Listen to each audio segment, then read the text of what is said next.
ദൈവത്തിൻ്റെ അതിപരിശുദ്ധ നാമം വാഴ്ത്തപ്പെടുമാറാകട്ടെ. അനുഗ്രഹീതമായ ഈ കൂട്ടായ്മയിൽ വന്ന് സംബന്ധിപ്പാനും ദൈവവചനം പങ്കുവയ്ക്കുവാനും അവസരം ലഭിച്ചതിൽ വളരെയധികം സന്തോഷമുണ്ട്. ഇതിനു മുമ്പും പല പ്രാവശ്യം ഞാനിവിടെ ഈ കൂട്ടായ്മയ്ക്കും ഭദ്രാസന കൺവെൻഷനിലും ഒക്കെ പ്രസംഗിക്കുവാനായിട്ട് അവസരം ലഭിച്ചിട്ടുണ്ട്. വീണ്ടും നിങ്ങളോട് ഒന്നിച്ച് ലഭിക്കുന്ന ഈ കൂട്ടായ്മ ഏറ്റവും ധന്യമാണ്. എനിക്ക് ഈ അവസരം നൽകിയ പ്രിയപ്പെട്ട റഞ്ജി അച്ഛനോടുള്ള ഹൃദയം നിറഞ്ഞ നന്ദിയും കടപ്പാടും ഞാൻ ഈ അവസരത്തിൽ അറിയിക്കുകയും ചെയ്യും. ഇത് വലിയ നോമ്പിൻ്റെ നാളുകളാണ്. വലിയ നോമ്പിൽ 32ാമത്തെ ദിവസത്തിൽ നാം എത്തിയിരിക്കുകയാണ്. നോമ്പിൻ്റെ നാളുകളിൽ നമ്മുടെ ജീവിതം എങ്ങനെ ആയിരിക്കണം എന്നതിനെക്കുറിച്ച് പ്രിയപ്പെട്ട റഞ്ജി അച്ഛൻ വളരെ മനോഹരമായൊരു ദൂത് നമുക്ക് നൽകി. ഈ ദിവസങ്ങളിൽ നാം ധ്യാനിക്കുന്നത് കർത്താവായ യേശു ക്രിസ്തുവിൻ്റെ ക്രൂശിനെക്കുറിച്ചാണ്. അതുകൊണ്ട് തന്നെ ക്രൂശിനെക്കുറിച്ചുള്ള ഒരു ചിന്ത വളരെ വേഗത്തിൽ പങ്കുവയ്ക്കുവാൻ ഞാൻ ശ്രമിക്കുകയാണ്. നമ്മുടെ അല്പസമയത്തെ ധ്യാനത്തിന് അപ്പോസ്തലനായ വിശുദ്ധ പൗലോസ് ഗലാത്യർക്കെഴുതിയ ലേഖനം 6-ാം അധ്യായം 14-ാമത്തെ വാക്യം. ഗലാത്യർ 6:14. എനിക്കോ നമ്മുടെ കർത്താവായ യേശുക്രിസ്തുവിൻ്റെ ക്രൂശിലല്ലാതെ പ്രശംസിപ്പാൻ ഇടവരരുത്. അവനാൽ ലോകം എനിക്കും ഞാൻ ലോകത്തിനും ക്രൂശിക്കപ്പെട്ടിരിക്കുന്നു. നമുക്ക് പ്രാർത്ഥിക്കാം. നിത്യമായ സ്നേഹത്താൽ ഞങ്ങളെ സ്നേഹിക്കുകയും കരുതുകയും ചെയ്യുന്ന ഞങ്ങളുടെ പ്രിയപ്പെട്ട കർത്താവേ, അനുഗ്രഹീതമായി നല്ല സമയത്തിനായിട്ട് ഞങ്ങൾ നിനക്ക് നന്ദിയോടെ സ്തോത്രം ചെയ്യുന്നു. ഞങ്ങളുടെ ആവശ്യങ്ങൾ നിൻ്റെ സന്നിധിയിൽ ഞങ്ങൾ അറിയിച്ചു. എല്ലാത്തിനും നീ ഉത്തരം നൽകുന്ന ദൈവമാകുന്നതുകൊണ്ട് ഞങ്ങൾ നിന്നെ സ്തുതിക്കുന്നു. ഈ കൂട്ടായ്മയുടെ മധ്യത്തിൽ അവിടെ നിന്ന് എഴുന്നള്ളി വന്നിട്ടുള്ളത് കൊണ്ട് ഞങ്ങൾ നിന്നെ സ്തുതിക്കുന്നു. കർത്താവെ, ഞങ്ങൾക്ക് വേണ്ടി മുറിവേറ്റ കരം നീട്ടി ഞങ്ങളെ നീ സ്പർശിക്കണമേ, പുതുക്കണമേ എന്ന് പ്രാർത്ഥിക്കുന്നു. വചനത്തിൻ്റെ മുറ്റുമായി ഞങ്ങളിരിക്കുമ്പോൾ നിൻ്റെ കൃപയിൽ ഞങ്ങളെ പരിപാലിക്കണമേ. അടിയൻ്റെ വായിലെ വാക്കുകളും ഞങ്ങളുടെ ഓരോരുത്തരുടെ ഹൃദയത്തിലെ വിചാരങ്ങളും അങ്ങേക്ക് പ്രസാദകരമായിരിക്കണമേ. യേശു മിശിഹായുടെ നാമത്തിൽ ഞങ്ങളുടെ പ്രാർത്ഥനകളെ കേൾക്കണമേ. എനിക്കോ നമ്മുടെ കർത്താവായ യേശു ക്രിസ്തുവിൻ്റെ ക്രൂശിലല്ലാതെ പ്രശംസിപ്പാൻ ഇടവരരുത്. സ്പെയിനിലെ ജോർജ് 5-ാമൻ ചക്രവർത്തി വളരെയധികം ഭക്തനായ ഒരു മനുഷ്യനായിരുന്നു. അദ്ദേഹം തലസ്ഥാന നഗരിയിലുള്ള എല്ലാ ഞായറാഴ്ചകളിലും ആ തലസ്ഥാന നഗരിയിലുള്ള കത്തീഡ്രൽ ദേവാലയത്തിൽ അദ്ദേഹം ആരാധനയിൽ സംബന്ധിക്കുമായിരുന്നു. എന്നാൽ അദ്ദേഹം ആരാധനയ്ക്ക് വരുന്ന ദിവസങ്ങളിൽ മുൻകൂട്ടി തന്നെ വികാരിയച്ഛനെ വിവരമറിയിക്കും, നാളത്തെ ആരാധനയ്ക്ക് ചക്രവർത്തി ഉണ്ടായിരിക്കും. അച്ഛൻ നല്ലവണ്ണം പ്രിപ്പയർ ചെയ്ത് വളരെ അനുഗ്രഹീതമായ ശുശ്രൂഷയും വചന ശുശ്രൂഷയും ഒക്കെ നിർവഹിക്കും. എന്നാൽ ഒരു ദിവസം അദ്ദേഹത്തിൻ്റെ രാജാവിൻ്റെ പരിപാടിക്ക് അല്പം വ്യത്യാസം വന്നു. അതുകൊണ്ട് മുൻകൂട്ടി അറിയിക്കാതെ കണ്ട് അദ്ദേഹം പള്ളിയിലെ ആരാധനയ്ക്ക് വന്നു. മുൻകൂട്ടി അറിയിച്ചിട്ടില്ലായിരുന്നു എന്നുള്ളത് കൊണ്ട് അച്ഛൻ കാര്യമായ ഒരുക്കമൊന്നും നടത്തിയിരുന്നില്ല. പ്രസംഗമൊന്നും നന്നായി പ്രിപ്പയർ ചെയ്തിരുന്നില്ല. എന്തെങ്കിലുമൊക്കെ പറഞ്ഞു നിൽക്കാം എന്നദ്ദേഹം ആശിച്ചിരുന്നു. എന്നാൽ ആരാധന തുടങ്ങിക്കഴിഞ്ഞ് ഉടനെ ഇതാ രാജാവ് പള്ളിയിലേക്ക് വന്നിരിക്കുന്നു. അദ്ദേഹത്തിൻ്റെ സ്വന്തമായുള്ള സീറ്റിൽ അദ്ദേഹം ഉപവിഷ്ടനായി. അച്ഛൻ ആകപ്പാടെ വെപ്രളമായി. പ്രസംഗമൊന്നും തയ്യാറാക്കിയിട്ടില്ല, കാര്യങ്ങളൊന്നും ക്രമീകൃതമല്ല. പിന്നെ ആരാധന വേണ്ടെന്ന് വെക്കാൻ പറ്റില്ലല്ലോ. അദ്ദേഹം പ്രസംഗിക്കാനായി എഴുന്നേറ്റ് നിന്നു. ഒരു വാക്യം വായിച്ചു. വാക്യം വായിച്ചിട്ട് എന്തു പറയണമെന്നറിയില്ല. അതുകൊണ്ട് ചില പ്രസംഗകർ ചെയ്യുന്നത് പോലെ ഒരു വാക്യം വായിച്ചിട്ട് വേറെ എന്തെങ്കിലുമൊക്കെ പറയാം. അപ്പോൾ അദ്ദേഹം വാക്യം വായിച്ചിട്ട് രാജാവിനെ പുകഴ്ത്തി അങ്ങോട്ട് പ്രസംഗിക്കാനായിട്ട് തുടങ്ങി. നമ്മുടെ രാജാവ് വളരെയധികം പ്രജാവത്സലനാണ്, ഭക്തനാണ്, മാതൃകാ പുരുഷനാണ് എന്നൊക്കെ പറഞ്ഞ് ദീർഘനേരം രാജാവിനെ പ്രകീർത്തിച്ചുകൊണ്ട് പ്രസംഗം നടത്തി. പ്രസംഗമൊക്കെ കഴിഞ്ഞു, ആരാധന കഴിഞ്ഞു. രാജാവ് കൊട്ടാരത്തിലേക്ക് മടങ്ങിപ്പോവുകയും ചെയ്തു. കുറച്ചു നേരം കഴിഞ്ഞപ്പോൾ രാജകൊട്ടാരത്തിൽ നിന്നും ഒരു സമ്മാനപ്പൊതിയുമായി 2 പട്ടാളക്കാർ അച്ഛനെ തേടി വന്നു. അച്ഛന് വലിയ സന്തോഷമായി. രാജാവിൽ നിന്ന് സമ്മാനം കിട്ടിയല്ലോ. അപ്പോൾ അദ്ദേഹം വിചാരിച്ചു, രാജാവിനെ പ്രകീർത്തിച്ചതിനാണ് ഈ സമ്മാനം നൽകിയത്. പണ്ടേ ഇത് ചെയ്യേണ്ടതായിരുന്നു. ഏതായാലും ഇപ്പോഴെങ്കിലും എനിക്കതിന് തോന്നിയല്ലോ എന്ന് വിചാരിച്ചുകൊണ്ട് താല്പര്യത്തോടെ ഈ ബോക്സ് തുറന്നു. ആ ബോക്സ് തുറന്നപ്പോൾ അതിനകത്ത് കണ്ടത് ഒരു മരക്കുരിശാണ്. അതിൻ്റെ കൂടെ ഒരെഴുത്തും വെച്ചിട്ടുണ്ട്. അച്ഛൻ പുൾപ്പിറ്റിൽ നിൽക്കുമ്പോൾ കാണത്തക്കവണ്ണം പള്ളിയുടെ പുറകിലത്തെ ഭിത്തിയിൽ ഈ ക്രൂശ് തൂക്കിയിടണം. എന്നിട്ട് പുൾപ്പിറ്റിൽ നിൽക്കുമ്പോൾ ക്രൂശിനെക്കുറിച്ചും ക്രൂശിക്കപ്പെട്ട കർത്താവിനെക്കുറിച്ചും മാത്രം പ്രസംഗിക്കണം. നമ്മുടെ പ്രസംഗ വിഷയം എപ്പോഴും ക്രൂശിനെക്കുറിച്ചായിരിക്കണം, ക്രൂശിക്കപ്പെട്ട കർത്താവിനെക്കുറിച്ചായിരിക്കണം. ഇവിടെ പൗലോസ് അപ്പോസ്തലൻ പറയുകയാണ്, ഞാൻ പ്രശംസിക്കുന്നത് ക്രൂശിലാണ്. നമ്മളൊക്കെ പല കാര്യങ്ങളിൽ പ്രശംസിക്കുന്നവരാണ്. നമ്മുടെ കഴിവുകളെക്കുറിച്ചൊക്കെ നമ്മൾ ഒത്തിരി പ്രശംസിക്കുന്നവരാണ്. ഇന്ന് സോഷ്യൽ മീഡിയയിലൂടെയൊക്കെ അതിനെക്കുറിച്ചൊക്കെ നമ്മളിങ്ങനെ പബ്ലിസിറ്റി കൊടുക്കുന്നവരുമാണ്. നമ്മുടെ മക്കളെക്കുറിച്ച് നമ്മൾ പ്രശംസിക്കുന്നവരാണ്. നമ്മുടെ കുടുംബങ്ങളെക്കുറിച്ചോ നമ്മൾ കണ്ടമാനം പ്രശംസിക്കുന്നവരാണ്. നിങ്ങൾ ഈ അച്ഛന്മാരൊക്കെ വീടുകളൊക്കെ സന്ദർശിക്കാൻ വരുമ്പോൾ കുടുംബത്തിൻ്റെ മഹിമയൊക്കെ പറഞ്ഞ് ഞങ്ങളെ ചിലപ്പോൾ ശ്വാസം മുട്ടിച്ച് കളയാറുണ്ട്. ചില വീടുകളിൽ വരുമ്പം പറയും, അച്ഛാ ഞങ്ങളുടെ കുടുംബത്തിലൊരു അച്ഛനുണ്ട്, അല്ലെ എൻ്റെ ഭാര്യയുടെ കുടുംബത്തിലൊരു അച്ഛനുണ്ട്. അപ്പോൾ സ്വാഭാവികമായി ഞങ്ങൾ ചോദിക്കും, അച്ഛൻ്റെ പേരെന്തുവാ? പുള്ളിക്ക് പേരറിയത്തില്ല. ഉടനെ ഭാര്യയോട് ചോദിക്കും, എടി നമ്മുടെ അച്ഛൻ്റെ പേരെന്തായിരുന്നു? എന്തായിരുന്നു, വീട്ടിൽ നമ്മൾ ഇങ്ങനായിരുന്നു വിളിക്കുന്നത് എന്നൊക്കെ പറയും. അടുത്ത് ഞങ്ങൾ ചോദിക്കും, അത് മനസ്സിലാകാതെ വരുമ്പോഴേക്കും, ഇപ്പോൾ അച്ഛൻ എവിടാ? 5-8 കൊല്ലം മുമ്പ് ഇന്നിടത്തായിരുന്നു, ഇപ്പോഴെവിടാന്നോട്ട് അറിയത്തുമില്ല. ഇങ്ങനെ നമ്മൾ പലപ്പോഴും ഇങ്ങനെയുള്ള കാര്യങ്ങളെക്കുറിച്ച് പൊങ്ങച്ചം പറഞ്ഞുകൊണ്ട് നടക്കുന്നവരാണ്. നമ്മൾ കൊടുത്തതിനെക്കുറിച്ചും ചെയ്തതിനെക്കുറിച്ചും നമ്മൾ പ്രശംസിക്കുന്നവരാണ്. പൗലോസ് അപ്പോസ്തലനാണെങ്കിൽ പ്രശംസിക്കുവാൻ ഒത്തിരി കാര്യങ്ങളുണ്ടായിരുന്നു. അതിനെക്കുറിച്ച് പൗലോസ് തന്നെ പറയുന്നുണ്ട്. ഫിലിപ്പിയ ലേഖനം 3-ാം അധ്യായം 4 മുതലുള്ള വാക്യങ്ങളിൽ പറയുന്നു, പക്ഷേ എനിക്ക് ജഡത്തിൽ ആശ്രയിപ്പാൻ വകയുണ്ട്. മറ്റാർക്കാനും ജഡത്തിൽ ആശ്രയിക്കാമെന്ന് തോന്നിയാൽ എനിക്കും അധികം.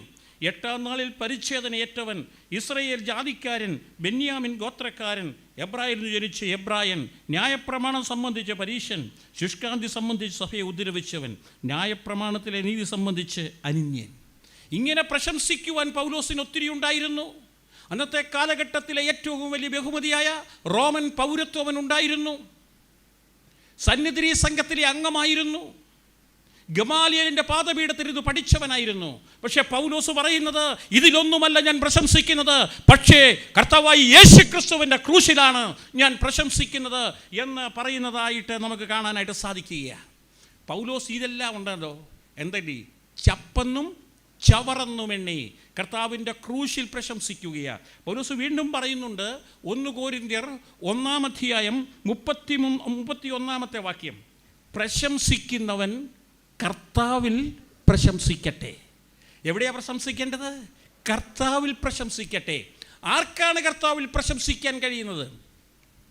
അടുത്തൊരു വാക്യത്തിൽ പറയുന്നുണ്ട്, ഫിലിപ്പിയ ലേഖനം 3-ാം അധ്യായം 3-ാമത്തെ വാക്യം, നാമല്ലോ പരിച്ഛേദനക്കാർ, ദൈവത്തിൻ്റെ ആത്മാവ് കൊണ്ട് ആരാധിക്കുകയും ക്രിസ്തുവേശിൽ പ്രശംസിക്കുകയും ജഡത്തിൽ ആശ്രയിക്കാതെ ഇരിക്കുകയും ചെയ്യുന്ന നാം തന്നെ.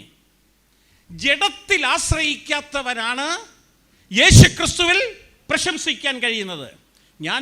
ഞാനും നിങ്ങളും പലപ്പോഴും ജഡത്തിൽ ആശ്രയിക്കുന്നവരാണ്. അതാണ് നമുക്ക് പറ്റിയിരിക്കുന്നത്.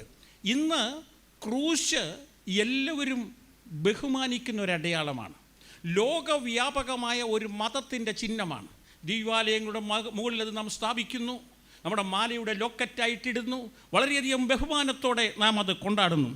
എന്നാൽ ഞാൻ ക്രൂശിൽ പ്രശംസിക്കുന്നു എന്ന് പൗലോസ് പറയുന്ന ആ കാലഘട്ടത്തിൽ ക്രൂശ് പരിഹാസത്തിൻ്റെയും നിന്ദയുടെയും പര്യായമായിരുന്നു. ആദ്യം സുവിശേഷവുമായി ലോകത്തിലേക്ക് ഇറങ്ങിത്തിരിച്ച സ്ത്രീ പുരുഷന്മാർ ഒരു കുറ്റവാളിയെപ്പോലെ ക്രൂശിൽ തൂങ്ങിയ ഒരാളെക്കുറിച്ചാണ് പ്രസംഗിച്ചത്. അന്നത്തെ നിലവിലിരുന്ന സംസാരം എന്താ? ക്രൂശിന്മേൽ തൂങ്ങുന്നവൻ ശപിക്കപ്പെട്ടവൻ. ഈ ശപിക്കപ്പെട്ടവനായ കർത്താവിനെ കുറിച്ചാണ് അവർ അതിവാത്സല്യത്തോടും ശക്തിയോടും കൂടെ പ്രസംഗിച്ചത് നമുക്കറിയാം.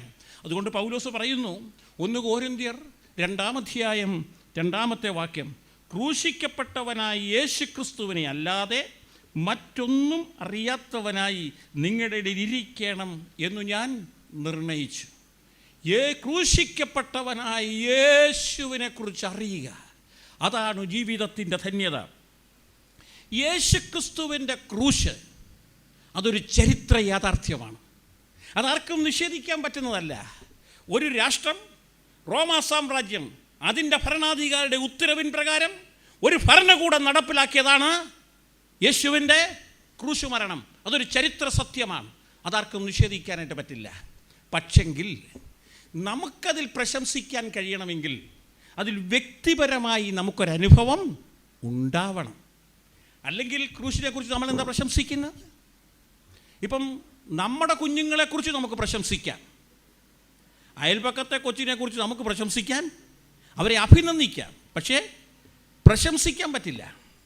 മറ്റു സഭകൾ, നമുക്ക് മാർത്തോമാ സഭയെക്കുറിച്ച് പ്രശംസിക്കാം, പക്ഷേ മറ്റു സഭയെക്കുറിച്ച് നമുക്ക് പ്രശംസിക്കാൻ പറ്റില്ല.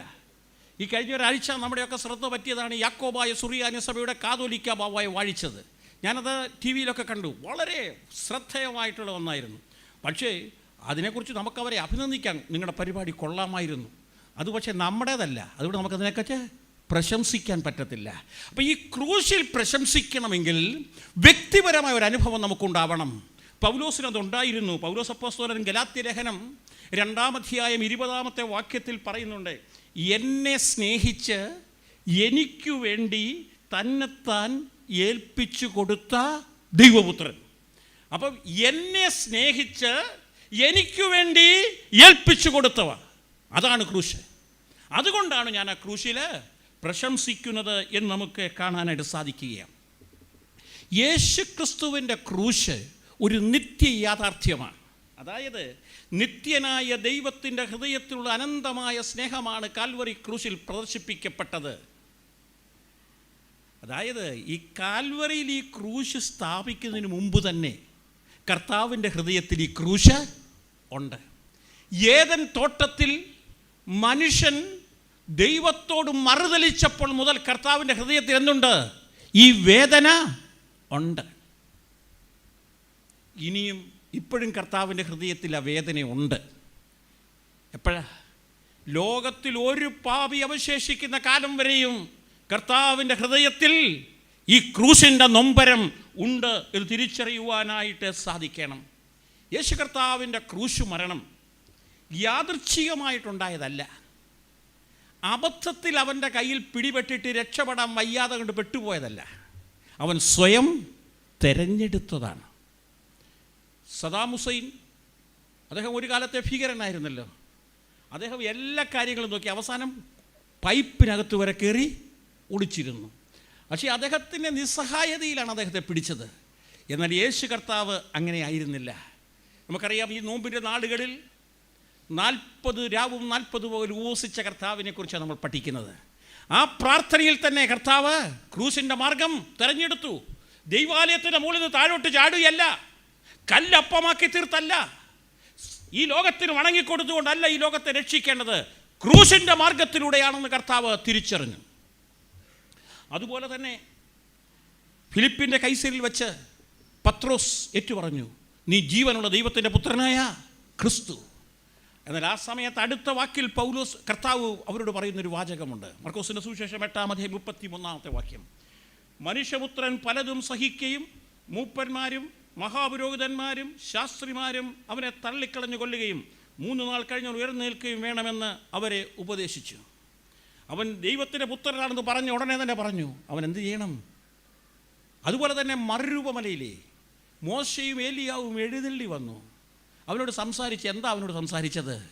അവൻ്റെ നിര്യാണത്തെക്കുറിച്ചാണ്. അപ്പോൾ അതുപോലെ തന്നെ ഗെത്സമന തോട്ടത്തിൽ പ്രാർത്ഥിക്കുമ്പോൾ ലോകരക്ഷയെപ്പറ്റി ദൈവത്തിൻ്റെ പ്ലാനിൽ ക്രൂശിനൊരു സ്ഥാനമുണ്ട് എന്ന് മനസ്സിലാക്കിക്കൊണ്ട് കർത്താവ് പ്രാർത്ഥിച്ചു, പിതാവേ, എൻ്റെ ഇഷ്ടമല്ല നിൻ്റെ ഇഷ്ടം നടക്കട്ടെ. ഞാൻ പറയാൻ ശ്രമിച്ചത് കർത്താവ് സ്വയം തിരഞ്ഞെടുത്തതാണ്, അബദ്ധത്തിൽ പറ്റതല്ല, യാദൃച്ഛികമായി സംഭവിച്ചില്ല. ലോകത്തെ രക്ഷിക്കുക എന്ന ദൗത്യ നിർവഹണത്തിൽ കർത്താവ് സ്വയം തിരഞ്ഞെടുത്തതാണ്. അതുകൊണ്ടാണല്ലോ അവൻ പീലാത്തോസിനോടൊരു വാചകം പറയുന്നത്, എന്താ? മേലിൽ നിന്ന് കിട്ടിയിട്ടില്ലെങ്കിൽ എൻ്റെ മേൽ നിനക്ക് യാതൊരു അധികാരവുമില്ല. പ്രിയപ്പെട്ടവരെ, ശക്തമായ റോമ സാമ്രാജ്യത്തിൻ്റെയും യഹൂദ മത നേതാക്കന്മാരുടെ ചിന്തയുടെയും മുമ്പിലുണ്ടായ ഒരു പരാജയമായിരുന്നില്ല യേശുവിൻ്റെ ക്രൂശ്. പിന്നെയോ എന്നെയും നിങ്ങളെയും രക്ഷിക്കുവാൻ തക്കവണ്ണം ലോകത്തെ സ്നേഹിച്ചതുകൊണ്ട് കർത്താവ് സ്വയം ഏറ്റെടുത്തതാണ് ഈ ക്രൂശ്. അതാണ് ആ ക്രൂശിൻ്റെ മഹിമ. അബദ്ധത്തിൽ പറ്റിയതല്ല, എന്നോടും നിങ്ങളോടുമുള്ള കർത്താവിൻ്റെ വലിയ സ്നേഹത്തിൻ്റെ പ്രതിഫലനമാണ് ക്രൂശ് എന്ന് നമുക്ക് കാണാനായിട്ട് സാധിക്കുകയാണ്. ക്രൂശ്, അതിന് നമ്മുടെ ജീവിതത്തിലുള്ള പ്രസക്തി എന്താ? ക്രൂശിൽ എന്തുകൊണ്ടാണ് ഞാൻ പ്രശംസിക്കുന്നത്? നമ്മൾ പറയുന്നല്ലോ, കർത്താവ് യേശു ക്രിസ്തുവിൻ്റെ ക്രൂശിൽ പ്രശംസിക്കണം. എന്തുകൊണ്ട് പ്രശംസിക്കണം? അതാണ് നാം ചിന്തിക്കേണ്ടുന്നത്. ഒന്നാമതായിട്ട്, ക്രൂശ് പാപത്തിൽ നിന്നും നമുക്ക് സ്വാതന്ത്ര്യം നൽകുന്നു. അതുകൊണ്ടാണ് ആർക്കും രക്ഷിക്കാൻ കഴിയാത്തിടത്തു നിന്ന് കർത്താവ് നമ്മളെ രക്ഷിച്ചു. അതിനെക്കുറിച്ച് സങ്കീർത്തനക്കാരൻ പറയുന്നത്, നാശകരമായ കുഴിയിൽ നിന്നും കുഴഞ്ഞ ചേറ്റിൽ നിന്നും ആർക്കും രക്ഷിക്കാൻ കഴിയാത്തിടത്തു നിന്നും. പാപം ഭയങ്കരമാണ് കേട്ടോ. ക്രൂശിലേക്ക് നോക്കുമ്പോൾ പാപത്തിൻ്റെ ഭയങ്കരത നമുക്ക് കാണാം. ദൈവത്തിനു പോലും തൻ്റെ ഓമനപുത്രനെ നൽകിയല്ലാതെ പാപത്തിൽ നിന്ന് നമ്മളെ രക്ഷിക്കാനായിട്ട് കഴിയുമായിരുന്നില്ല. അതാണ് പാപത്തിൻ്റെ ഭയങ്കരത. അതുകൊണ്ടാണ് സങ്കീർത്തനക്കാരൻ പറയുന്നത്, നടുങ്ങുവീൻ, പാപം ചെയ്യാതെ ഇരിപ്പീൻ. നടുക്കത്തോടെ ഇരിക്കണം. സങ്കീർത്തനക്കാരൻ പറയുന്നത്, ദുഷ്ടന്മാരുടെ ആലോചന പ്രകാരം നടക്കാതെയും പാപികളുടെ വഴിയിൽ നിൽക്കാതെയും പരിഹാസികളുടെ ഇരിപ്പിടത്തിൽ ഇരിക്കാതെയും അങ്ങനെ വേണം മുമ്പോട്ട് പോകുവാനായിട്ട്. പാപം മൂലം നാം ദൈവത്തിൽ നിന്നും അന്യപ്പെട്ടു പോയി. നമ്മളെ ദൈവത്തോട് നിരപ്പിക്കുവാനായിട്ട് നമ്മുടെ പാപത്തിൻ്റെ ഭാരം മുഴുവൻ കർത്താവ് ഏറ്റെടുത്തു. അതാണ് ഭാരമേറിയ മരക്കുരിശ് എടുത്തുകൊണ്ട് കർത്താവ് ഗോൽഗൊഥായിലേക്ക് നടന്നു നീങ്ങുമ്പോൾ പല പ്രാവശ്യം വീണു. അതാണ് കത്തോലിക്കരെ കുരിശിൻ്റെ വഴി എന്നൊക്കെ പറഞ്ഞ് 14 സ്ഥാനങ്ങളൊക്കെ പറയുന്നത്. പല പ്രാവശ്യം വീണു. അത് ആ മരക്കുരിശിൻ്റെ ഭാരമായിരുന്നില്ല. പിന്നെയോ മനുഷ്യവർഗത്തിൻ്റെ പാപത്തിൻ്റെ ഭാരമായിരുന്നു. നമ്മുടെ ഭാരം മുഴുവൻ കർത്താവ് ഏറ്റെടുത്തു എന്നുള്ളതാണ് ക്രൂശിൽ വെളിപ്പെട്ട സ്നേഹം. പാപഭാരം നീക്കിക്കളയുന്നതാണ്. നമ്മുടെ പാപത്തിൻ്റെ കടം അവൻ ഏറ്റെടുത്തു. അതാണ് നമ്മുടെ ഏറ്റവും വലിയതായ ചിന്ത. നെപ്പോളിയനെ കുറിച്ചുള്ള പ്രസിദ്ധമായ കഥ നമുക്കറിയാം. ഒരിക്കൽ അദ്ദേഹം ഒരു രാത്രിയിൽ തൻ്റെ പട്ടാളക്കാരെ വിവിധ സ്ഥലങ്ങളിൽ നിയോഗിച്ചിരിക്കുകയാണ്. യുദ്ധം നടക്കുകയാണ്. അവരെന്തെല്ലാം ചെയ്യുന്നു എന്ന് അന്വേഷിച്ചുകൊണ്ടിങ്ങനെ നടക്കുകയാണ്. രാത്രിയാണ്, വിളക്കൊന്നും കത്തിക്കാൻ പാടില്ല. അങ്ങനെയാണെങ്കിൽ ശത്രുക്കൾ വിവരമറിയും. അദ്ദേഹം ഇങ്ങനെ പോകുമ്പോൾ ഒരു കൊച്ചു കുടിലിനകത്ത് അല്ലെങ്കിൽ ഒരു ടെൻറ്റിനകത്ത് അല്പം വെളിച്ചം. അവിടെ ഒരു പട്ടാളക്കാരനാണ്. ഇവരെന്താ ഈ വെളിച്ചം വെച്ചിരിക്കുന്നത് എന്ന് കണ്ടുകൊണ്ട് അദ്ദേഹം അവിടേക്ക് കയറി ചെന്നപ്പോൾ ഒരു പട്ടാളക്കാരൻ ഒരു മേശത്തലയും വെച്ച് ഇങ്ങനെ കുനിഞ്ഞു കിടക്കുകയാണ്. അവൻ്റെ മുമ്പിൽ ഒരു ഡയറി എടുത്തു വെച്ചിട്ടുണ്ട്. ഒരു പേനയും തുറന്നു വെച്ചിട്ടുണ്ട്. അതിനപ്പുറത്തൊരു തോക്കും ഇരിപ്പുണ്ട്. രാജാവ് പുറകിൽ കൂടെ ചെന്ന് ആ ഡയറിക്കകത്തേക്ക് നോക്കി. അവൻ ചില വാചകങ്ങൾ ഇവിടെ എഴുതിയിട്ടുണ്ട്. അതിനകത്ത് എഴുതിയിരിക്കുന്നു, വീട്ടിൽ നിന്നും ഭാര്യയുടെ എഴുത്ത് വന്നു. കടക്കാർ അവളെ വളരെയധികം പീഡിപ്പിക്കുന്നു, ബുദ്ധിമുട്ടിക്കുന്നു. ജപ്തി നടപടിയിലേക്ക് ആളുകൾ നീങ്ങുന്നു. എന്തു ചെയ്യണം എന്ന് എനിക്കറിയത്തില്ല. എനിക്കിതിനെ അഭിമുഖീകരിക്കാൻ ഈ കടം എന്നെക്കൊണ്ട് വീട്ടാൻ പറ്റില്ല. ഇതൊക്കെ എഴുതി വെച്ചിട്ട് അല്പം കഴിഞ്ഞ് വെടിവെച്ച് സ്വയം മരിക്കുവാനായിട്ട് തയ്യാറായി അവനങ്ങനെ കിടക്കുകയാണ്. ഈ നെപ്പോളിയൻ ആ ഡയറി പെയ്യെ അനങ്ങാതെ കണ്ട് എടുത്ത് മാറ്റി വെച്ചിട്ട് അതിനടിയിൽ ഒരു വാചകം എഴുതി, ഫ്രാൻസിൻ്റെ ചക്രവർത്തി നിൻ്റെ കടം ഏറ്റെടുത്തിരിക്കുന്നു. അല്പം കഴിഞ്ഞപ്പോൾ ഞെട്ടി ഉണർന്ന് നോക്കിയപ്പോൾ തൻ്റെ ഡയറിയിൽ ഇതാ രാജാവിൻ്റെ കൈയെഴുത്ത്, കയ്യൊപ്പ്. പ്രിയപ്പെട്ടവരെ, നമ്മുടെ പാപത്തിൻ്റെ കടം നമ്മുടെ കർത്താവ് ഏറ്റെടുത്തു. അത് നമ്മുടെ ഭാരം മാറ്റിത്തരുന്നതാണ്. യേശു എൻ്റെ പാപങ്ങൾക്ക് വേണ്ടി മരിച്ചു എന്നുള്ളതായ ചിന്തയാണ് നമ്മുടെ പാപം നീക്കിക്കിട്ടുന്നത്. ആ ഒരു വലിയ സന്തോഷം നമ്മുടെ ജീവിതത്തിൽ നൽകുന്നത് ഒരനുഭവം. നമുക്ക് വേണ്ടി മരിക്കാൻ ഒരാളുണ്ടാകുക സ്വാഭാവികമായി ഉണ്ടാവില്ല. ഇതിൽ അങ്ങനെയുള്ള ചില സംഭവങ്ങൾ ലോക ചരിത്രത്തിൽ തന്നെ കാണാനായിട്ട് സാധിക്കും. ഫാദർ കോൾബെ എന്ന് പറയുന്ന ഒരു അച്ഛനെക്കുറിച്ച് നിങ്ങൾ കേട്ടിട്ടുണ്ടാവും. ഹിറ്റ്ലറുടെ കിരാതഭരണം നടക്കുന്ന കാലഘട്ടത്തിൽ പോളണ്ടുകാരായ ധാരാളം ആളുകളെ അദ്ദേഹം ജയിലിലടച്ചു. ആ കൂട്ടത്തിലൊരാളായിരുന്നു കോൾബെ അച്ഛൻ. 100 പേരെ ഒരു സെല്ലിനകത്ത് അടച്ചിട്ടിരിക്കുകയാണ്. ഒരു ദിവസം പട്ടാള ഉദ്യോഗസ്ഥൻ വന്ന് നമ്പർ എടുത്തു. എല്ലാവരുടെയും നമ്പർ വിളിച്ച് പുറത്തോട്ടിറക്കുമ്പോൾ ഒരുത്തൻ അവിടെ ഇല്ല. ഒരുത്തൻ എങ്ങനെയോ രക്ഷപ്പെട്ടു. ഈ പട്ടാള ഉദ്യോഗസ്ഥനെ അത് പ്രകോപിപ്പിച്ചു. അയാൾ ചോദിച്ചു, പറഞ്ഞു, നിങ്ങൾ അറിയാതെ കണ്ട്, നിങ്ങൾ സഹായിക്കാതെ കണ്ട് അവൻ രക്ഷപ്പെടാൻ പറ്റത്തില്ല. അവൻ എതിലെയാണ് രക്ഷപ്പെട്ടത്, എങ്ങനെയാണ് രക്ഷപ്പെട്ടത് എന്നൊക്കെ ഇവരോട് ചോദിച്ചു. അപ്പോൾ ഇവർ പറഞ്ഞു, ഞങ്ങൾക്കറിയില്ല. അയാൾ ആകപ്പാടെ രക്ഷപ്പെട്ടു. അയാൾ പറഞ്ഞു, നാളെ ഞാൻ വന്ന് ചോദിക്കും, അപ്പോൾ പറയണം ആരാണ് അവനെ സഹായിച്ചതെന്ന്. പിറ്റേ ദിവസം അയാൾ വന്ന് ചോദിച്ചു. ഇവർ പറഞ്ഞു, ഞങ്ങൾക്കറിയില്ല. ഉടനെ അയാൾ പറഞ്ഞു, എന്നാൽ നിങ്ങളുടെ കൂട്ടത്തിൽ നിന്നും 10 പേരെ കൊല്ലാനായിട്ട് ഞാൻ തീരുമാനിച്ചിരിക്കുക. അയാളുടെ പോക്കറ്റിൽ നിന്നും പേപ്പർ എടുത്ത് 10 പേരുടെ പേര് വിളിച്ചു. ഓരോരുത്തരെ വിളിച്ച് വെളിയിലേക്ക് ഇറക്കുകയാണ്. 9ാമത്തവൻ്റെ പേര് വിളിച്ചു. അവൻ്റെ പേരാണ് ഗയോണി ഷെയ്ഖ്. അവൻ്റെ പേര് വിളിച്ചപ്പോഴത്തേക്ക് അവൻ ഞെട്ടിപ്പോയി. അവൻ പൊട്ടിക്കരഞ്ഞു. അവൻ പറഞ്ഞു, എനിക്ക് ഭാര്യയുണ്ട്, കുഞ്ഞുങ്ങളുണ്ട്, എന്നെ കൊല്ലല്ല, എന്നെ കൊന്നാൽ അവർക്ക് ആരുമില്ല. ഇവൻ്റെ കരച്ചിൽ കേട്ടപ്പോൾ ഈ ഹോളിൻ്റെ ഒരു കൂരക്കിരിക്കുകയായിരുന്ന കോൾബെ അച്ഛൻ എഴുന്നേറ്റ് പട്ടാള ഉദ്യോഗസ്ഥൻ്റെ അടുത്ത് ചെന്നിട്ട് പറഞ്ഞു, ഞാനൊരു കത്തോലിക്ക പുരോഹിതനാണ്, എനിക്ക് ഭാര്യയില്ല, മക്കളില്ല, നിങ്ങൾക്കാരെയെങ്കിലും കൊന്നാൽ പോരെ, ഇവന് പകരം മരിക്കാൻ ഞാൻ തയ്യാറാണ് എന്ന് പറഞ്ഞു. പട്ടാള ഉദ്യോഗസ്ഥൻ ഞെട്ടിപ്പോയി. ഒരാൾ സ്വയം മരിക്കാൻ മുമ്പോട്ട് വരികയാണ്. അവസാനം അച്ഛൻ്റെ നിർബന്ധത്തിന് വശംവദനായി അച്ഛനെയും പുറത്തേക്ക് കൊണ്ടുപോയി 10 പേരെ വെടിവെച്ച് കൊന്നു. അതിലൊരുവനായിരുന്നു ഫാദർ കോൾബെ അച്ഛൻ. വർഷങ്ങൾ കഴിഞ്ഞ് കോൾബെ അച്ഛനെ റോമൻ കത്തോലിക്ക സഭ വിശുദ്ധനായി പ്രഖ്യാപിച്ചു. വത്തിക്കാനിൽ ആ ശുശ്രൂഷ നടക്കുകയാണ്. മാർപ്പാപ്പ തിരുമേനി വിശുദ്ധ കുർബാനയുടെ മധ്യത്തിലാണല്ലോ ഇതെല്ലാം നടക്കുന്നത്. കുർബാന കൊടുക്കാനായിട്ട് താഴോട്ടിറങ്ങി വന്നപ്പോൾ വൃദ്ധനായ ഒരു മനുഷ്യൻ ആദ്യം വന്ന് മുട്ടുകുത്തി. കണ്ണുനീരോടുകൂടിയ വിശുദ്ധ കുർബാന കൈക്കൊണ്ടു. പുറത്തിട്ടിറങ്ങുമ്പോൾ പത്രക്കാരൊക്കെ അദ്ദേഹത്തിൻ്റെ ഓടിച്ചെന്ന് ചോദിച്ചു, അങ്ങാരാണ്, അങ്ങളെന്താണ് ഇങ്ങനെ കരയുന്നത്? അപ്പോൾ അദ്ദേഹം പറഞ്ഞു, എൻ്റെ പേരാണ് ഗയോണി ഷെയ്ഖ്. വർഷങ്ങൾക്ക് മുമ്പേ കോൾബെ അച്ഛൻ എനിക്ക് വേണ്ടി മരിച്ചു. കോൾബെ അച്ഛൻ മരിച്ചതുകൊണ്ടാണ് ഞാൻ ഇന്ന് ജീവനോടെ ഇരിക്കുന്നത്. പ്രിയപ്പെട്ടവരെ, എനിക്കും നിങ്ങൾക്കും വേണ്ടി ഇതുപോലെ മരിച്ചതായ ഒരാളുണ്ട്. അതാണ് നമ്മുടെ ജീവിതത്തിൻ്റെ പ്രത്യേകത. അപ്പോൾ ഇത് തിരിച്ചറിയാനായിട്ട് നമുക്ക് കഴിയണം. ദൈവത്തിൻ്റെ ഈ വലിയ സ്നേഹത്തെ, രക്ഷകനെ തിരിച്ചറിയുവാനായിട്ട് കഴിയണം. അതോടൊപ്പം നമ്മുടെ പാപത്തെക്കുറിച്ചുള്ള ബോധ്യം നമുക്കുണ്ടാവണം.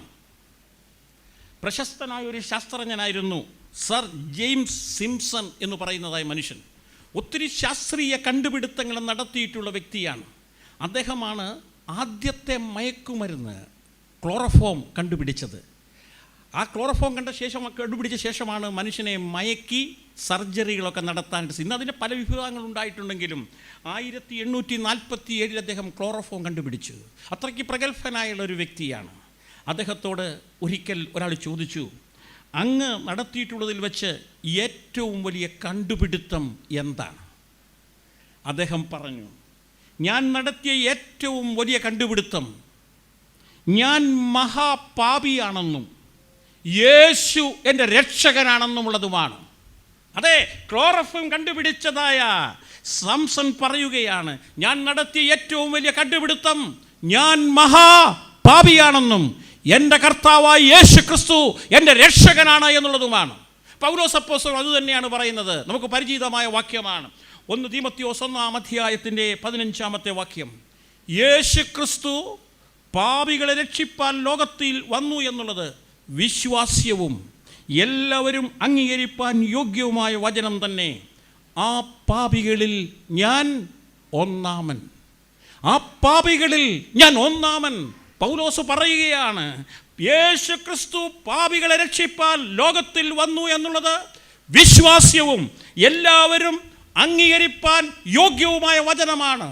ആ പാപികളിൽ ഞാൻ ഒന്നാമൻ. പ്രിയപ്പെട്ടവരെ, ഈ നോമ്പിൻ്റെ നാളുകളിൽ നാം ക്രൂശിനെ കുറിച്ച് ധ്യാനിക്കുമ്പോൾ ഈ വലിയൊരു ചിന്തയാണ് നമ്മുടെ ജീവിതത്തിലും ഉണ്ടാകേണ്ടത് എന്ന് നമുക്ക് ഓർക്കുവാനായിട്ട് സാധിക്കണം. നമ്മുടെ പാപം നമ്മുടെ കർത്താവ് ഏറ്റെടുത്തു. അവൻ പാപമരണത്തിൽ നിന്നും നമ്മെ രക്ഷിച്ചു. അതിന് പകരമായിട്ട് നാം എന്താ കൊടുക്കേണ്ടത്? ഈ നോമ്പിൻ്റെ സമയത്തെ കർത്താവ് ഇങ്ങനെ മരിച്ചു, ക്രൂശ്, അത് നമ്മൾ കുമ്പിടുന്നു, വലിയ കാര്യങ്ങളൊക്കെ ചെയ്യുന്നു. നാം കർത്താവിന് വേണ്ടി എന്താ ചെയ്യേണ്ടത്? ഇത് വളരെ പ്രസക്തമായിട്ടുള്ള ചോദ്യമാണ്. ജർമ്മൻ ചിത്രകാരനായിരുന്നു സ്റ്റോൺബർഗ്. അദ്ദേഹം ഒരിക്കൽ ഡാൻസിങ് ജിപ്സി ഗേൾ എന്ന പേരിൽ ഒരു പടം വരയ്ക്കുകയാണ്. ഒരു നാടോടി പെൺകുട്ടിയുടെ പടം വരയ്ക്കുകയാണ്. അതിന് മോഡൽ വേണം. ഒരു നാടോടി പെൺകുട്ടിയെ പിടിച്ചുകൊണ്ടുവന്ന് തൻ്റെ പണിശാലയിൽ ഇരുത്തി അവളെ നോക്കി അദ്ദേഹം ഇങ്ങനെ വരയ്ക്കുക. ഒത്തിരി സമയമെടുക്കും. കുറേ കഴിഞ്ഞപ്പോൾ ഈ പെൺകുട്ടി ക്ഷീണിച്ചപ്പോൾ അവൾക്ക് വെച്ച് അല്പസമയം അദ്ദേഹം ഇൻ്റർവെൽ കൊടുത്തു. അദ്ദേഹം അതിനകത്തൂടെ ഇങ്ങനെ നടന്ന് അവിടെ പടച്ചു വെച്ചിരുന്ന പടങ്ങളൊക്കെ നോക്കി. പക്ഷെ അവൾ ആദ്യമായിട്ടൊരു പടം കണ്ടു, യേശുവിനെ ക്രൂശിച്ചതായ ഒരു പടം, യേശു ക്രൂശിൽ കിടക്കുന്നൊരു പടം. അത് പൂർത്തീകരിച്ചില്ല, കുറേയൊക്കെ വരച്ചിങ്ങനെ വെച്ചിരിക്കുക. ഇവൾ അത്ഭുതത്തോടെ അത് നോക്കിയിട്ട് ഈ സ്റ്റേൺബർഗിനോട് ചോദിച്ചു, ഇയാൾ ഇത്ര നീചനായ മനുഷ്യനായിരുന്നു, ഇങ്ങനെ ഇയാളെ കൊന്നത് എന്താ? സ്റ്റോൺബർഗ് യേശുവിനെ കർത്താവായി സ്വീകരിച്ച വ്യക്തിയൊന്നും ആയിരുന്നില്ലെങ്കിലും അയാൾ നിഷ്കളങ്കമായി മറുപടി പറഞ്ഞു, അല്ല മോളെ, അയാൾ ലോകത്തിൽ ജീവിച്ചിരുന്നതിൽ ഏറ്റവും നല്ല മനുഷ്യനായിരുന്നു. അയാൾ മറ്റുള്ളവർക്ക് വേണ്ടിയാണ് മരിച്ചത്.